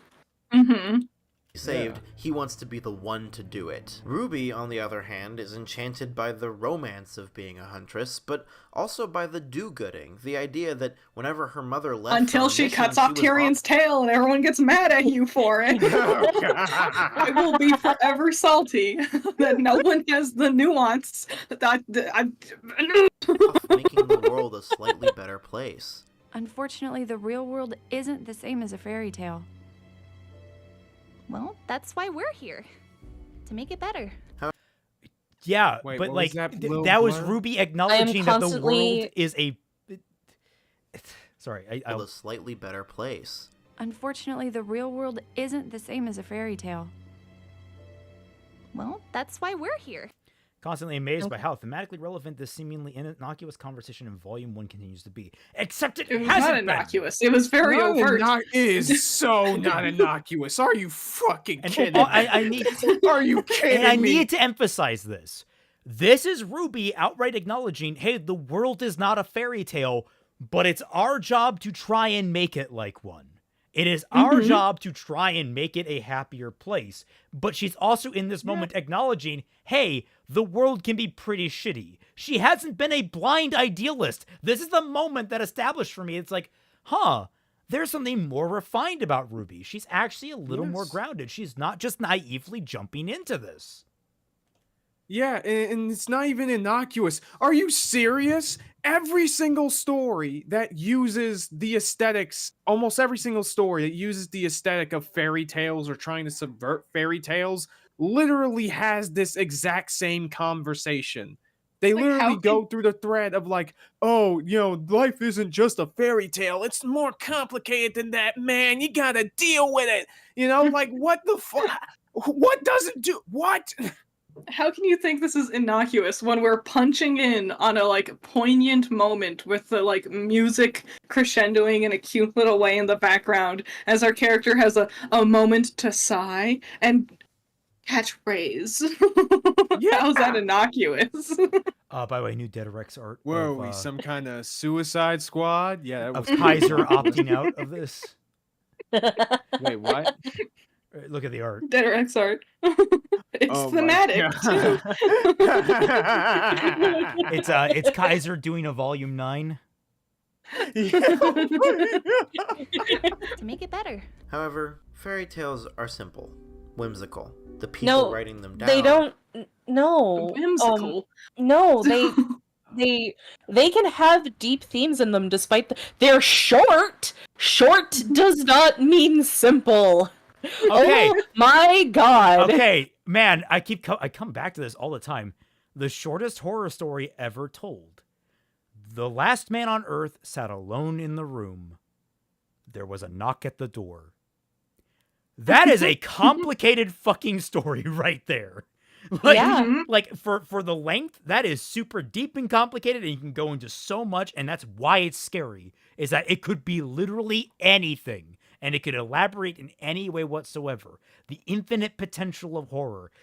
Fairy tales can operate even more deeply than that because they get more words. Have you ever... You want to know my favorite Brothers Grimm fairy tale story that they have? It's the story of the mouse, the bird, and the sausage. There's not a single moment of whimsy in that whole fucking story. For the record, the they all just die horribly. Did you know that there is an element of Sleeping Beauty that goes on beyond the happily ever after, and that she spends a good chunk of her story trapped in a cave with her two children because like someone was trying to go after her and her children and kill them and stuff like that. I think it was the husband after a while. Damn. Like Why did they not adapt that into the Disney movies? I wonder why. Gee, I wonder why. But like, there can be a lot of complicated elements to fairy tales that are in subtext to the story that you wouldn't have an understanding of if you don't know anything about anything except for what is going on in the modern goddamn day. Yeah, Philip Schwartz is right. He's thinking of Disney. He's not thinking of fairy tales. He's thinking of He Disney's has the version. In Brothers fairness, Grimm that's book. what anyone who watches RWBY is thinking of. I find it so fascinating that he has a book on the Brothers Grimm with a foreword of Jack Zipes. Sorry. I really struggled with that name. Yeah, I keep trying to call him like Zack Snipes for some reason. I don't know why. That's a cool name. But like he's the foremost expert on fucking fairy tales, and yet he doesn't seem to understand anything that Jack says about fairy tales or the nuances of fairy tales and how the time in which they come from usually like heavily influences the things and the goings on in the fairy tales and all that kind of stuff. Like he wrote a whole goddamn book on Little Red Riding Hood alone. Toad Sage. Yeah, you're right. Like not just fairy tales, but like nursery rhymes and like citing Ring Around the Rosie, and it's like, yeah, that's all about the fucking plague. Yeah. Yeah. Have you read the sequel to The Last One in the World Knocked on a Door and She Heard Who Is There? Have you read the sequel? The Last Woman in the World Knocked on a Door and Then She Heard Who Is There. I've not heard that one. Like, who is there? Oh, and she heard who is there. Okay, I got it. You need quotation marks. That's what's important there. Sometimes prune them of upsetting things, and it's easy to learn the wrong lessons from stories of grand heroes and their exploits. We can be swept away by the clean narratives our favorite stories present, failing to take into account that real life is never so neatly organized or just. We can forget that RWBY is not real life, is though. just raw chaos. These two characters are, in fact, the heroes of their story, but they don't know that. They're trying to live up to the fairy tale concept of a because they're hero not in their real. heads and feeling like they aren't good enough. The platitudes of those stories do them no good as they repeatedly run headfirst into trauma. Most What platitudes? commonly, Yeah, a lot of that trauma is self-inflicted because they do stupid things. This is the biggest problem I have with RWBY's development this volume, is that I can understand what they were trying to do with her. It's just that I don't care. I don't care when she freaking drinks the tea because she pulled that crap.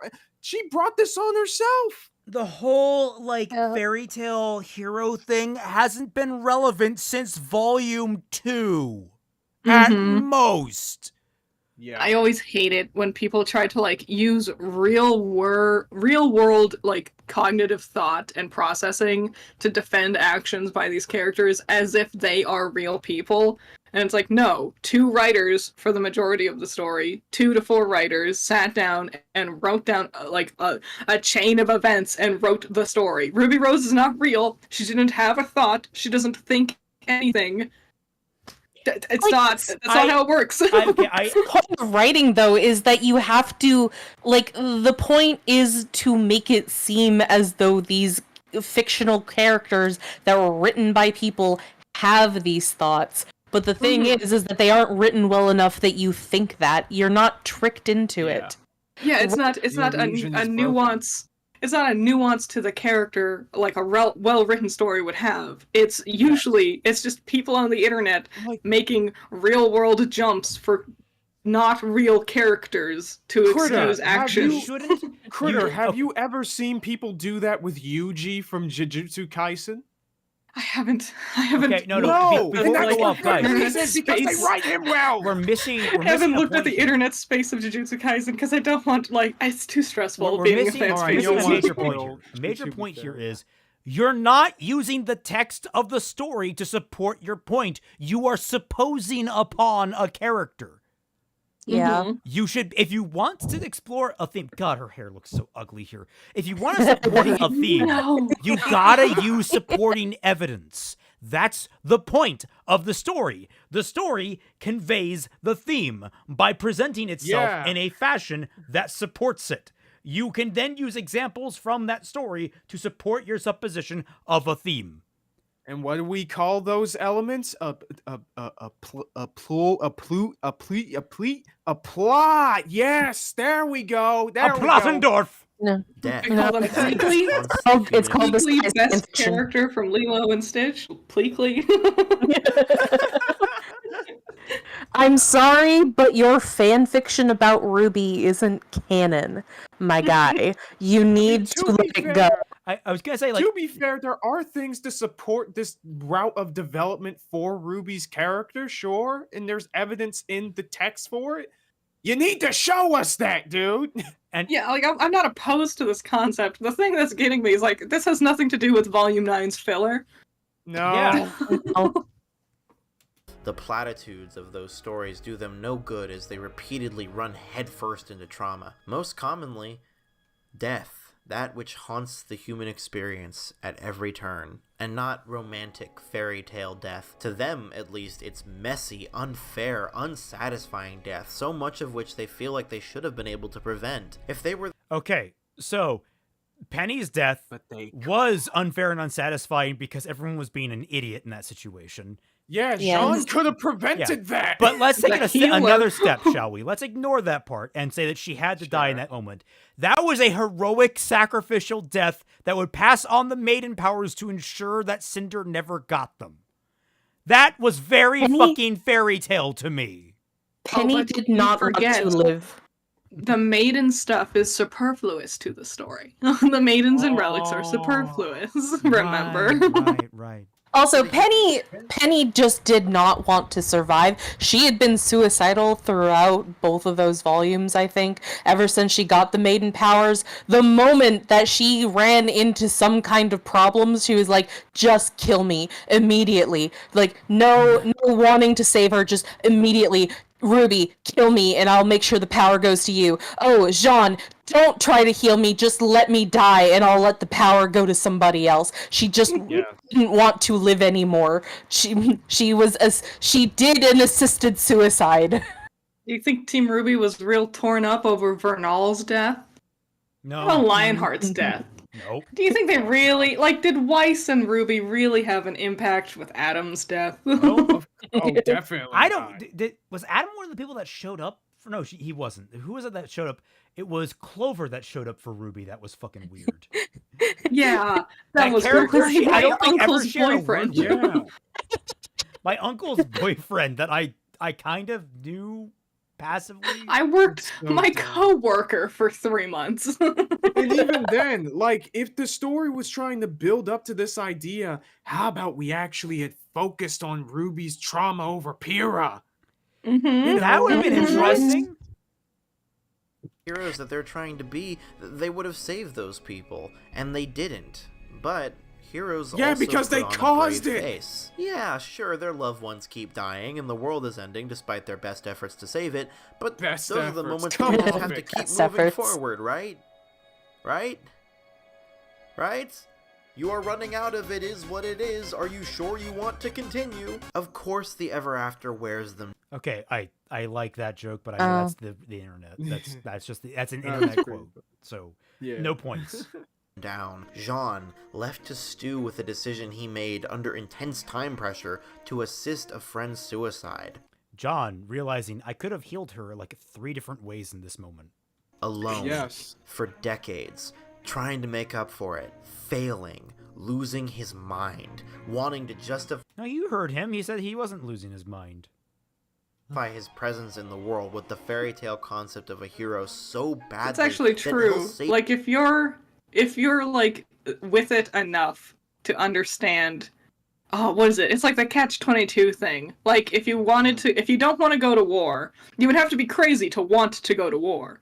But if you want to go to war, you can't get out of it because then you'd be allowed to keep doing it. But if you don't want to go to war, then you can't be crazy because you have a sense of self-preservation. Did anyone else watch Catch 22? It was very good. I read it in high school. I never did, no. I had Yeah. never watched it before. Save a people yeah. who do not want to be saved every single day. And RWBY, when she lands, she's already struggling with the weight of failure, and then she finds out that one of her closest friends died. Again! Add this trauma onto the pile with everything else, and now you've got a mountain of the stuff, forcing her to ask herself who she is, but the circumstances aren't giving her the space to breathe and Spaces to friggin' breathe. Are you kidding me? Literally right after this scene, they had a whole pissy party conversation about things not working out. And any one of the team could have spent a little bit of time to console her and address her hangups and her actions in the way that she is feeling, especially after gripping Penny's sword. Mm-hmm. But no, also, yeah, none of them did so. None of them And cared. That is Jean out and of RWBY. character.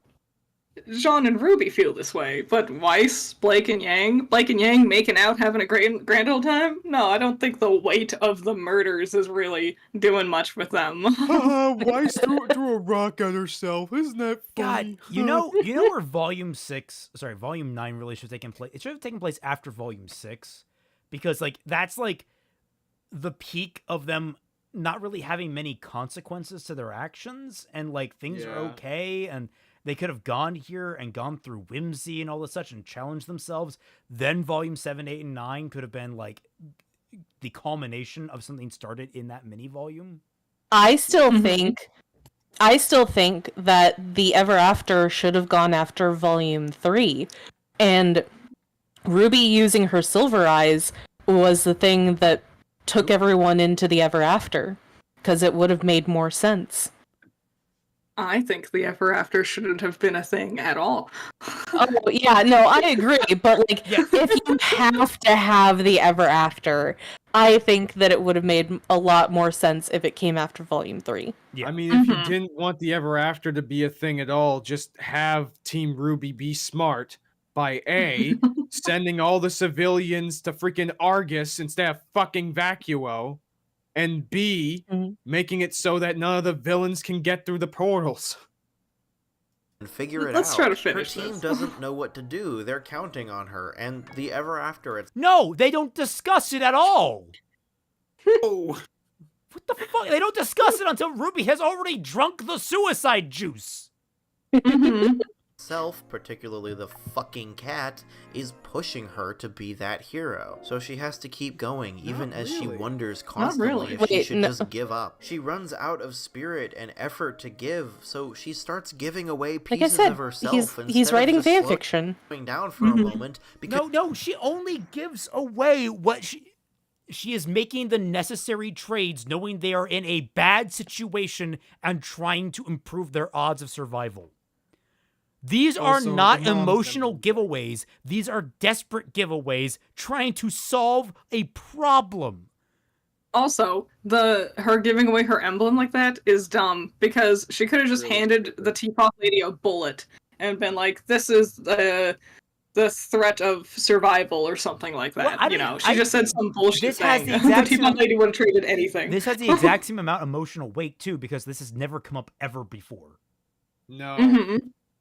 because she feels like she can't. Of course she snaps. Of course it's bad enough for Neo to exacerbate until she decides she just wants it to stop. Yeah, no one is arguing about that. You know what we do argue? The writing. These aren't the These are- parts that people call filler. Yeah, Two no. people whose stories stopped making sense. Their inner narratives broke. And they broke with them. Oh, they There's broke. Glad an that innate the text power in supports stories that, like 100%. this. It's catharsis. Yes, the glorious sensation of letting your emotions out somewhere free of consequence. But it's also It can't just be a weight of failure. Is that not good enough? Is the idea is like, I tried to do something good and I failed. Is that not? Isn't that the real thing that makes her drink the tea? Like, Yeah. like actually? Is that she I failed? mean, sure, That's but it. he has to put it in a very artistic way, you see. valuable to recognize ourselves in characters who fail or fall short or hate themselves. Their humanity helps us recognize the humanity in ourselves. But this is not a tragedy. The lesson learned is not a warning about walking a certain path. No, the lesson exists in another thing stories can provide for us. Triumph. Calling it a lesson sounds reductive, and maybe if you were to express that lesson Do in not mere touch words Made in without further Abyss, context, motherfucker. it would be. But the thing about lessons, about fairy tale morals, about oft-repeated platitudes, Also is because that I know we you hear get them copyright so struck. much or treat them as so obvious. that Not we all fairy forget tales how have much morals. truth they They're hold. not fucking Aesops. The difference, yeah. The reason we teach lessons and convey messages through narrative is because stories can get around that desensitization, convey more than simple statements. You might be able to boil down the lesson of Cinderella Why into a Cinderella all the time? Why is this filler? Stop bullying Cinderella! Why is this not filler? I think he's trying to say that because the show is about the thing and RWBY is doing the thing and developing into a new person, ergo, vis-a-vis, macaroni and cheese, Hakuna Matata, this is not filler.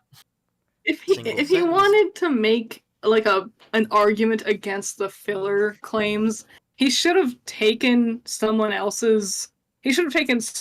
claims and point by point gone through how he thought they were incorrect. Yeah, but he already established the smart thing. He already established why he didn't do that, because he said that that was worthless. Yeah, be wasting his time, and we have no metric as to what kinds of people would be worth his time or not. It's almost like not showing your friggin' evidence in the beginning of your video was bad, dude. What are you doing? I'm sorry that I cut you off, Critter. I'm just gonna say, like, he's kind of trying to prove a negative. Like, RWBY is not filler. So, but like, his points of how it's not filler is like, okay, I liked it. There was an ending. Some of the characters developed in a way. Like, that doesn't prove that it's not filler. Yeah, Betty exactly. Noir Especially if there's more proof that all of those aspects are poorly written. Betty Noir Giri, there's nothing wrong with him. What is wrong with the mangaka of Made in Abyss? I mean, that man is messed up beyond belief. I hope there's not a secret anything on his computer. But I was just saying the music is really good, and I don't want him anywhere near. I don't want this guy anywhere near the music. It seems like the point, in order for something to not be filler, is that things happen in the story. In which case, there should be no such thing as filler then, because things happen in like the most fillery things that you can imagine to be filler. Well, SpongeBob ain't filler, kids. Hey, did you know that molecules exist in filler? So therefore, it has meaning. It's not filler because their molecules exist in it. Also, the thing about Triumph being a part of RWBY's development, let's be honest here. What made RWBY want her to be herself again is a vague vision of her mother telling her that she loves her. Like, that's literally it, and that she was perfect the way that she is. Meaning the whole point about her addressing her flaws is pointless. Yeah, it's pretty rushed, actually. But the story of Cinderella is more meaningful than the phrase, kindness will be rewarded and selfishness will not, or whatever else you come up with. Correct, because the execution. And I was gonna say, the fucking themes of Cinderella are more complicated than that. Right? Yeah. And do you want to talk about the Disney version of Cinderella specifically? Because guess what? There's a shit ton of filler in that movie still. Anything that has to do with the mice is filler. One thing to state the morals of Volume 9. It's another thing to watch Jean's face change as the Ever After shows him how every end is a new beginning. How, for every piece of the world and of life that goes, something new takes its place. To see him and the others start to understand that there is room for failure. It's another... And that big old hugs and smiles 2 seconds after her sister died. Oh yeah, there's room for failure when millions and millions of lives are hanging in the balance. And oh yeah, let's completely ignore the fact that this is a complete loss of the original identity of the creatures that had died. Like, let's completely ignore, like, this is supposed to be a swelling, heroic moment when it's so confusing what they're trying to say here. It's like, oh, suicide is okay. RWBY is going to be okay because she'll come out to be something completely different than what she was. It might look and sound similar to RWBY, but it won't be RWBY herself. It's like, fuck off. Yeah, dude, what? Another thing entirely to watch RWBY look at what seems to be failure, seem to be evidence of the uselessness of her struggling, and suddenly see the effect that all of her effort has truly had on the world. It's another thing entirely to see her broken, hurting, unsure, on the verge of giving up, beckoned. Yeah, and that was all. And I basically... did not give a single fuck. You cannot pay me to give a fuck about any of that shit. By the truth that her mother wasn't the perfect fairy tale hero that either of them set out to be, and that in spite of that, her love for her daughters was total and unconditional. We know jack shit about Summer Rose. We have a grand total of like 3 minutes of screen time at maximum. And that much of that screen time is people, sorry, I should mention not screen time, but just reference. She has referenced a grand total of maybe 5 minutes total in the entire series. We don't know jack shit about her relationship with anyone. I don't know how RWBY formed a developmental relationship with her at all when she was 2 years old when she died.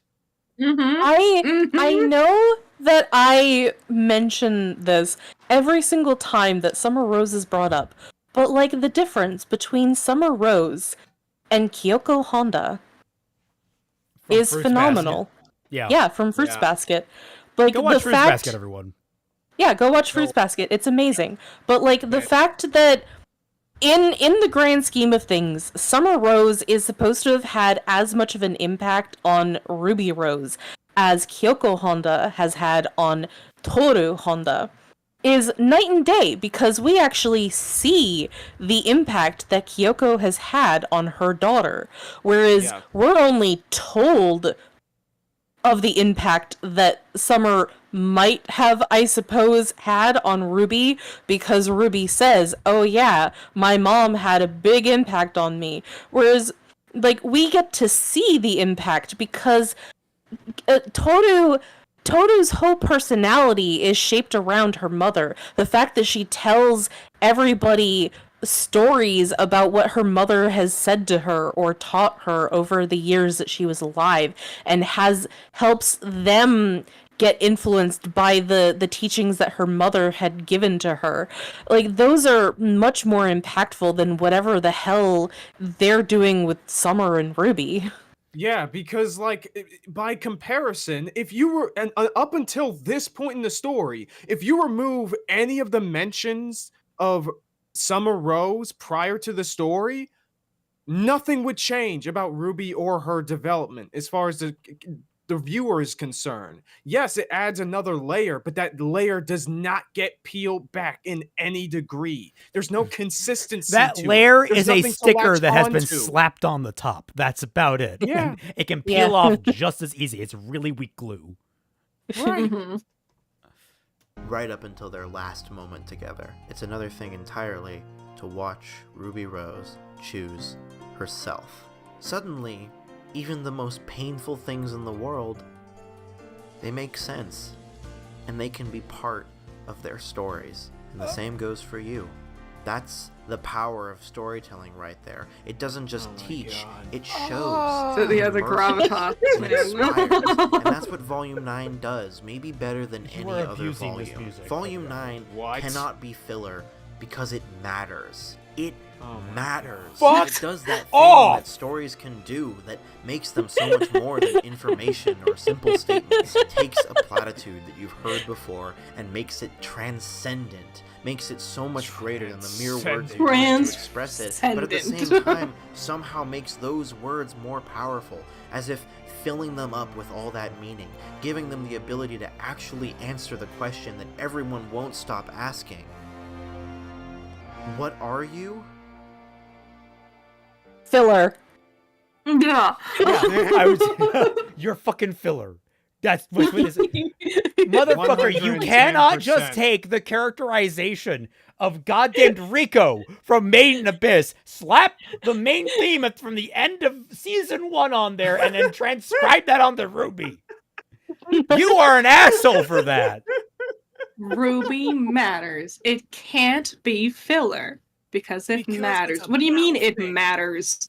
Well, in what way does it matter? What about it matters? Look, I want Her you want to know something? devalues the meaning. Here's what a are deep you cut. talking about? Here's a deep cut. Schindler's List doesn't fucking matter. It's a fantastic movie, brilliant film, great themes, excellent acting, grade A, probably one of the best films ever made. It doesn't fucking matter.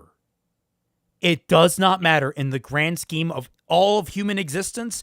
It will be washed away one day where no one will remember its name. It's famous now, but it will someday wash away. So will every single film, so will every single story. What matters is how people interpret things. Right? That is it. Yeah. The individual, what they get out of it. And if that's what you got out of RWBY Volume 9, good on you. I'm great. Sorry. Yeah. Good on you. It's great. But you are now denigrating the entire conversation about the nature of its placement in the story and what it actually conveys to the overarching plot, characters, and themes because you are conflating your own personal experience with some sort of actual objective observation and assessment of what has been presented to us. Mm-hmm. Yeah.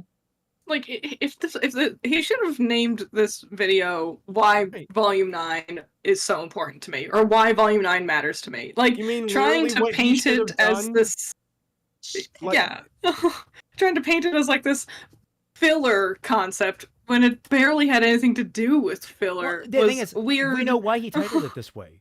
It wouldn't have gotten No, I don't- clicks that way. Like, why Volume it didn't 9? get No that one many. cares It has why got Volume 9 matters 5K to him. views. I don't I care. guess. I didn't care. I wouldn't have clicked on this had it been why Volume 9 matters to me. He's like, okay, great, whatever. Have a nice Yep. day. But no, he made a clickbait title. That's what this is. This is a clickbait title. It's just Which a is roundabout so way of weird getting there. because I told you, he pulls a fast one on you.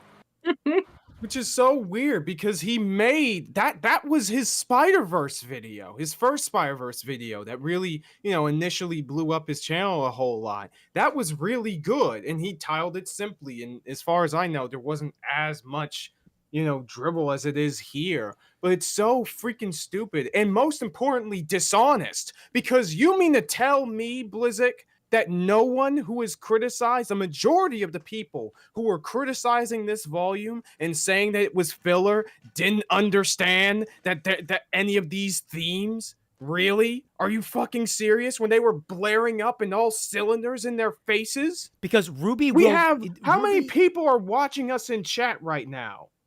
Well, I was going to say, RWBY tells you its themes outright. Yes! It's really bad about that, actually. It throws it in your face. You know what's interesting? I can bring it back, right back to Eureka 7, put a quarter in the jar for that one. You know what the overarching theme I found in Eureka 7 to be? Connection and communication. You know what's never explicitly stated in Eureka 7? That it's about connection and communication. It never needs to be spelled out because every single element of the story goes towards characters trying to connect with one another and communicate what they both want, like, and dislike. Like, it is all about these characters trying to understand the struggle of each other and make that connection. And I inferred that by, like, episode 12. Yeah. And it carried on through the entire story. The most blatant that Eureka 7 got with the themes and all of that was talking about how a human and a Corallian needed to connect together in order for things to work with the story. Yep. And that was a mechanic. That was the most, yeah, and that's the most blatant that it ever got with it. It never explicitly said, "Oh, it needs to be a communication." It's even like then. whether or not we can both exist in the same space together or not. And even then, that's incredibly far into the story. So by that point, you already see how the events are weaving towards that conclusion. Yep. Like it's nothing that you would not be able to figure out because everything in the text supports the themes. RWBY can't support itself with its freaking eyes closed. It can tell its themes. It will tell you its themes, but it will not be able to support them. For every single example you can lodge at RWBY, you can lodge a counterexample challenging that and saying, hey, this goes contradictory to it. And it's not in the sense of like, oh, it's presiding two different sides of the coin. Typically, it's flat out contradictory, meaning that one theme cannot possibly exist in the presence of another. It's very, very difficult to describe in that way, but it makes well, that's not difficult to describe. I'm so angry right now that you've wasted all of our time. The at the end of the day, he didn't even tell us like why it's bad criticism to call it filler, because he was just going off on this long tangent about things mattering because they exist. It's like, okay, but why is RWBY in particular not filler? Are you saying that just because it gives you an emotional reaction that makes it not filler? Because that is not what you talked about at the beginning of the film. Yeah, why do we bring up AI art so much? For that one, because he wanted to make a notion about the nature of art. Also, by Elusive Chameleon, apparently the NyQuil's kicking in for them. They gotta go. Oh, there, dude. But I don't know. Like, the AI stuff seems... Dude, go back to the drawing board. This is not a script. Please. This is a ramble at best. Like, I genuinely, you need to go back completely and rescript this and title it appropriately for whatever it ends up being. Either you start from why filler is a bad criticism and go from there, or you start from whatever point sticks to you, like the theme, and you build up. And also, you need to tell us why these themes are done well. I don't think I didn't catch that, dude. This entire last portion of the video is you just telling us that the show is about these themes, that it has these moments, but you're not giving a shit about how any of it was executed in any meaningful fashion. I'm glad that the show telling me that suicide is a good thing actually is actually, because let's pile the evidence. Okay, so let's give you RWBY. RWBY comes out of a near-death experience that she put herself into, a suicidal experience. She pulls herself out and she's ripping and raring to go, and she's all refreshed and happy and has her place in the world reestablished. Great. Okay, so we see three separate sects of we see three different ever afterins go through reincarnation. I think we had the caterpillar becomes the butterfly. We have the paper pleasers. And I'm pretty sure we had one more. Oh, yeah, we see Little. Yeah. We see all three of them go through reincarnation. And then we see Neo opt out on her own to get reincarnated. Which, you know what? That's really thick countermanding evidence that suicide's really fucking badass. So I'm sorry, you need to elaborate to me exactly why the themes that you think are being presented are the ones that are being presented, and why you think they are good. Because what I got from Volume 9 seems to indicate that I should take a nosedive off the nearest bridge. Also, go ahead, Critter. I was going to say, I checked his video to look at the comments, and the top comment with like the most likes is someone being like, I don't think you kind of missed the main points people talk about with this volume being filler. So. Or freaking real. Like, that goes into what I was gonna say, because like the whole point of people saying that it's filler is that it doesn't actually affect anything, because the characters already thought this way before the end point of Volume 8 and going into Volume 9. So the whole thing was them just returning to how they were prior to before the ending fight of Volume 8. How is that change? Yeah. I hate how people, like, I'm scrolling down these comments. Bro, I almost cried at the end. Love the video. It's the music. It's the music and the way he's saying his words. It's not any of the actual logic. fucking pretentious. If you slow down your words and get all like poignant about it, of course you can like tug at people's heartstrings. That still made the video filler. Yeah, like I guess not to jerk myself off, but you know what? I deserve a bit of release after this fucking frustrating. Please stop wording things this way. Try me. Anyways, freaking, I made most recently. I made my newest video on my channel.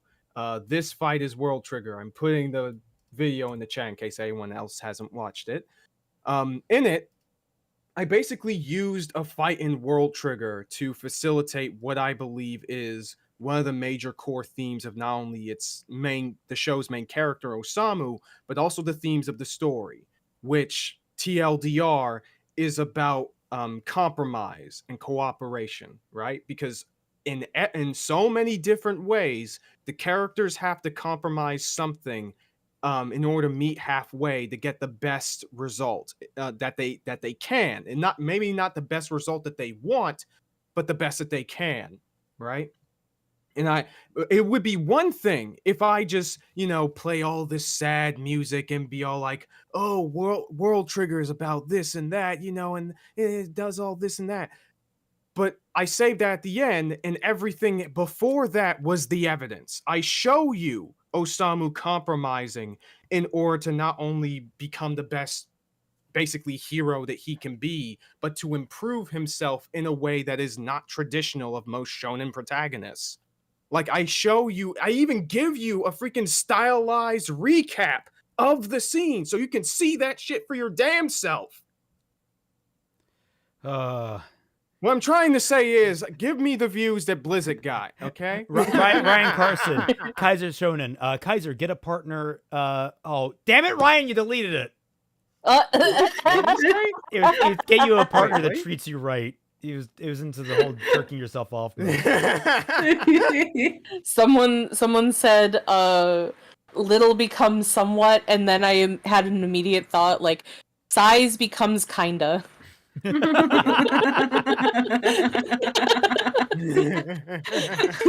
yeah, no, this video is just so. There's more. Let's see what this last bit is. Just to sign off. I bet it's just a call to action. Oh, you are enough. And that's that. Oh my god. Yeah. Oh, is this like just video outros shit? Killing yourself is so You go back. Gross. This was. Yeah, if I found this video casually, I would have stopped watching it maybe like 5 minutes in. Yeah. Unfortunately. When it wasn't about filler, I would have given up on it. This is the second time. That's what I was so excited. This was the second time I came into this video with good faith, hoping like, I'll come in here for a right good argument. I came in here for a right good argument. What the fuck was this? What the fuck is this?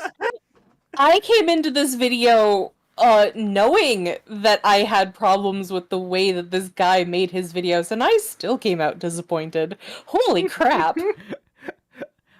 I'm gonna have to add you to our watch list because Jesus Christ, man. That was if you have more videos of that quality, oh god, we can get so much content terrible. off of you. Terrible. I hate saying that, but dude, improve your content. Genuinely. Robert said, Cockney Raymond is a tad cursed. It is a tad cursed. Oh, god damn. I this is twice in a row.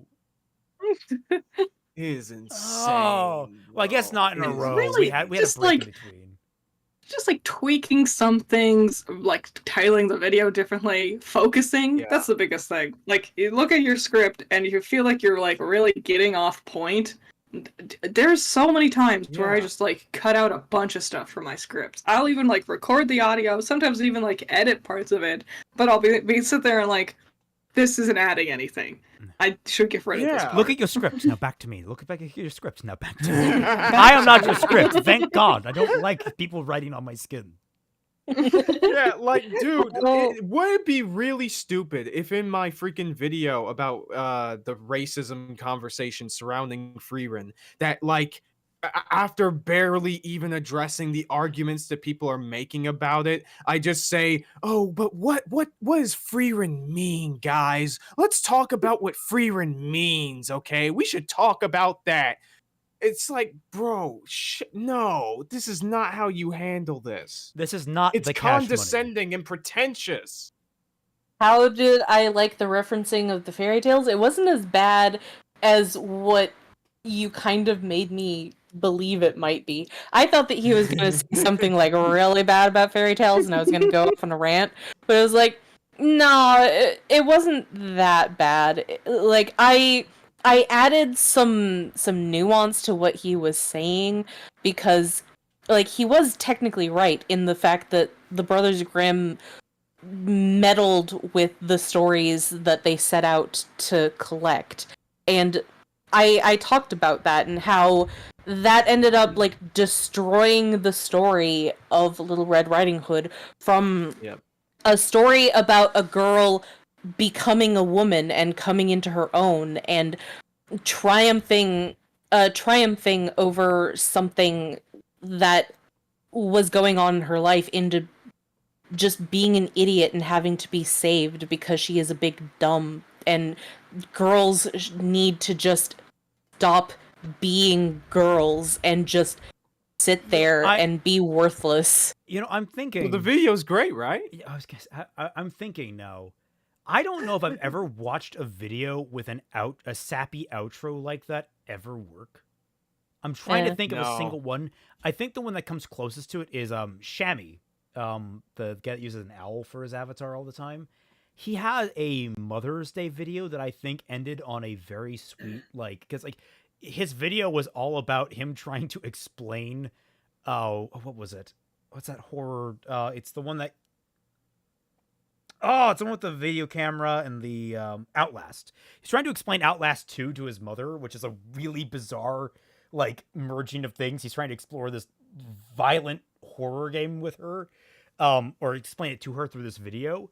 And he did a really good job. Actually, a really fun video. I highly recommend watching it on the Outlast 2 video. But the very end of it is like this very, like, touching, poignant send-off where he's saying how much he loves his mom and how much he appreciates what she's done for him and how he's gotten where he is because of her. And then, like, he has a joke to punctuate it at the end as well. And it's like, it hits. It hits right because he actually is speaking to someone specific, and, like, all the emotion that goes into it is very genuine. And it's not like, it's very clearly not him trying to say anything deep or philosophical. It's him just thanking someone. It's like, yes, Zero, you're incredibly late. Hi, we're at the end of the video. Please watch the VOD. I promise you it will be very entertaining, unlike this video, which was miserable. Also, which is more cursed, Cockney, Celtic, or German Kaiser? Have you done a German accent? Yeah, he just did. His Freudian thing. Yeah. Wow, this video has done a number on me. I completely skipped that in my brain. It's late. We're hungry. If you need someone to do a German accent, I can be more than willing to provide. We need some filler. We need some filler in our diet, okay? Jawohl. Ik verstehe. I'm the only one that eats during the stream so that I'm not hungry afterwards. It's not that it's not right eating now. that I need. I ate before. I need to get a refill on my water, and I haven't done it. Yeah. Also, I I'm have high hungry. metabolism, so Right. that doesn't Well, really help most of the time. Thank you all so much for joining us. I hope you all had a wonderful time. I know we suffered, but I hope our suffering was enjoyable. Oh, do we want to show off the art? Right. Yeah. Yes. Not too much Also, this time, somebody asked where I could find video. I'm not sure what you're talking about. If you're meaning the books that I read about fairy tales for my research, then just look up any kind of books by Jack Zipes. Zack Snipes. Best boy. Zack Snipes. So, here's the first rendition by Deadorex of Blizzic. Here is the second correct version by Deadorex with the appropriate eye timeline. bags. Here is Detorex's visualization of the content of this video. Yep. This RWBY video. That really was the video, though. Like, Jesus Christ. I love how he's So staring what? at you like he's daring you to like say anything about it. He's like, you can try to say something about it. Just know that I'm so dead inside I don't care. Here is Kaiser doing his own volume 9 to get out of this video. Yeah, just fuck this shit. I'm out. Oh, I love the touch that you're jumping into spikes. Yeah. Yes. Yep. And Keeping then, it in the lore. the penny cupcake, which is adorable. I love this. I genuinely want to decorate a cupcake like this now. It actually makes the hair look good. God, I hate her long hair. I hate it. It's so dumb. Why did they decide that? I like the concept of her long To make hair. her look older. Don't you like- see, Critter? I like the concept of it, but I hate the execution of it. Mm-hmm. All right. Well, let's round this out. Anyone have anything they want to shill? Kaiser, your video maybe? Yep, just once again shilling my video. I made one a week or two ago about World Trigger. It's called This Fight is World Trigger on my channel. It seems to be lacking in views this time around, especially in comparison to my other ones. It seems that like the YouTube algorithm seems to have changed recently. So smaller channels that have released videos within a certain time have gotten fucked views wise when they otherwise shouldn't have. So if any of y'all haven't liked the video, watched the video, shared it, or whatever, please do so when you can. I hope you enjoy it. You don't have to worry about spoilers too much. Everything I tell you in the video is within like the first few episodes or so. And I hope you enjoy it. Next thing is that I just opened a Patreon recently, and you can find it in the description of that video. It has many perks, including early access to video scripts, especially access to my past video scripts, including this one. Access to a Discord server that I made for Patreon onlys, updates on videos that you'll get a lot sooner than other people, and many other surprises that I have in store. So if y'all are interested in any of that, be sure to just click on it and do whatever you can there. I'm tired. I'm sorry. But, I got like some videos planned for this month, and I especially am also planning on doing a stream where I judge some fan fiction. I posted a community tab asking people to send them to me as long as they're RWBY related and they're safe for work. So if you want yours to possibly be sent, so if you want me to react to those, be sure to comment on my community tab, the newest one in my on my channel. So, and yeah, that's about it. I hope y'all had a great time. Anyone else? What? Maybe reversed fates? I'll go. Me. I'll do it. Episode 3 of RWBY Reversed Fates has come out, and this Thursday for patrons and Friday for everyone else, episode 4 drops. 4 is very exciting. I'm very excited for you all to see it. It's one of the longer ones. Also, I'm also going to be streaming on Friday. I'm going to do a game time stream. I'm going to do a Nuzlocke in Pokemon Shield version. Be there and watch me probably fail. Man, I would love to be able to do a co-op Nuzlocke. That would be so much fun. I'll do a Soul Link. Hell yeah. Well, I mean, like if there was a system to actually support it, because like mechanically, I would love to actually like, play with someone. Legalized Tax says, Toph bossing say equals filler. Ember Island players is not. Oh, Tales of Bossing Say. Tales of Bossing Say. No, Ember Island players is. No, that is filler because it's forwarding.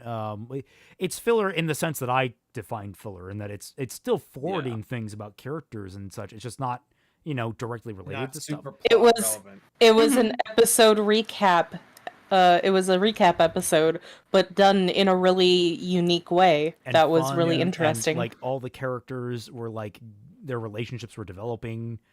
They were all getting their moments to shine. I mean, Aang and Katara were still on the rocks. Mhm. Yeah. But there wasn't a whole lot of development to it, so I would probably definitely say Ember Islands is filler, but it's some of the best filler ever made. So there you go. Twy, anything? Probably in like at the rate that I'm going, I'm gonna be like releasing my Lily Orchard video in like a month because I'm I'm like 20 minutes into editing this thing. Oh my god, it's taking a lot longer than I thought that it would. Please help me, someone. But I'm just so slow. I'm right there with you. So I've got a couple of things. I mean, I'm still working on my My Hero Academia video. I'm recording for that. I've gotten 5 sessions recorded, and I'm up to page 65 of 102. So Jesus. now, admittedly, again, half of that script is the other person's script, but that's still like 20 more pages of script I need to get through. So, like, if you math it out. But then also, I've got other things I'm cooking in the background. I don't know. There might be an announcement about something big relatively soon. Actually, 2 somethings bigs that are completely unrelated to one another.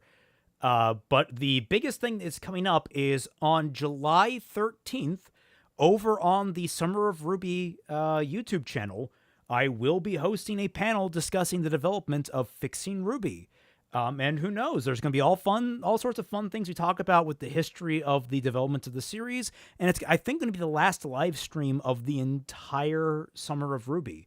So be there for that. Have fun. I believe it's at 4 p.m. on 4 p.m. EST. So, Electric Angel. Sorry, Raymond. I might actually do a podcast or like a live stream about fairy tales, but that'll probably come like after I do some more research and like maybe have a script or something to talk about it. Because doing off the cuff stuff is very all over the place. I have to get Raymond to help me set up a live stream for myself. Right. Then I can maybe like play some games and like chat with people about stuff. That might be fun. Alrighty, well, if that's everything, thank you all so much for watching. I hope you all had a good time, and we'll catch you all on the flip side. Goodbye. See y'all around.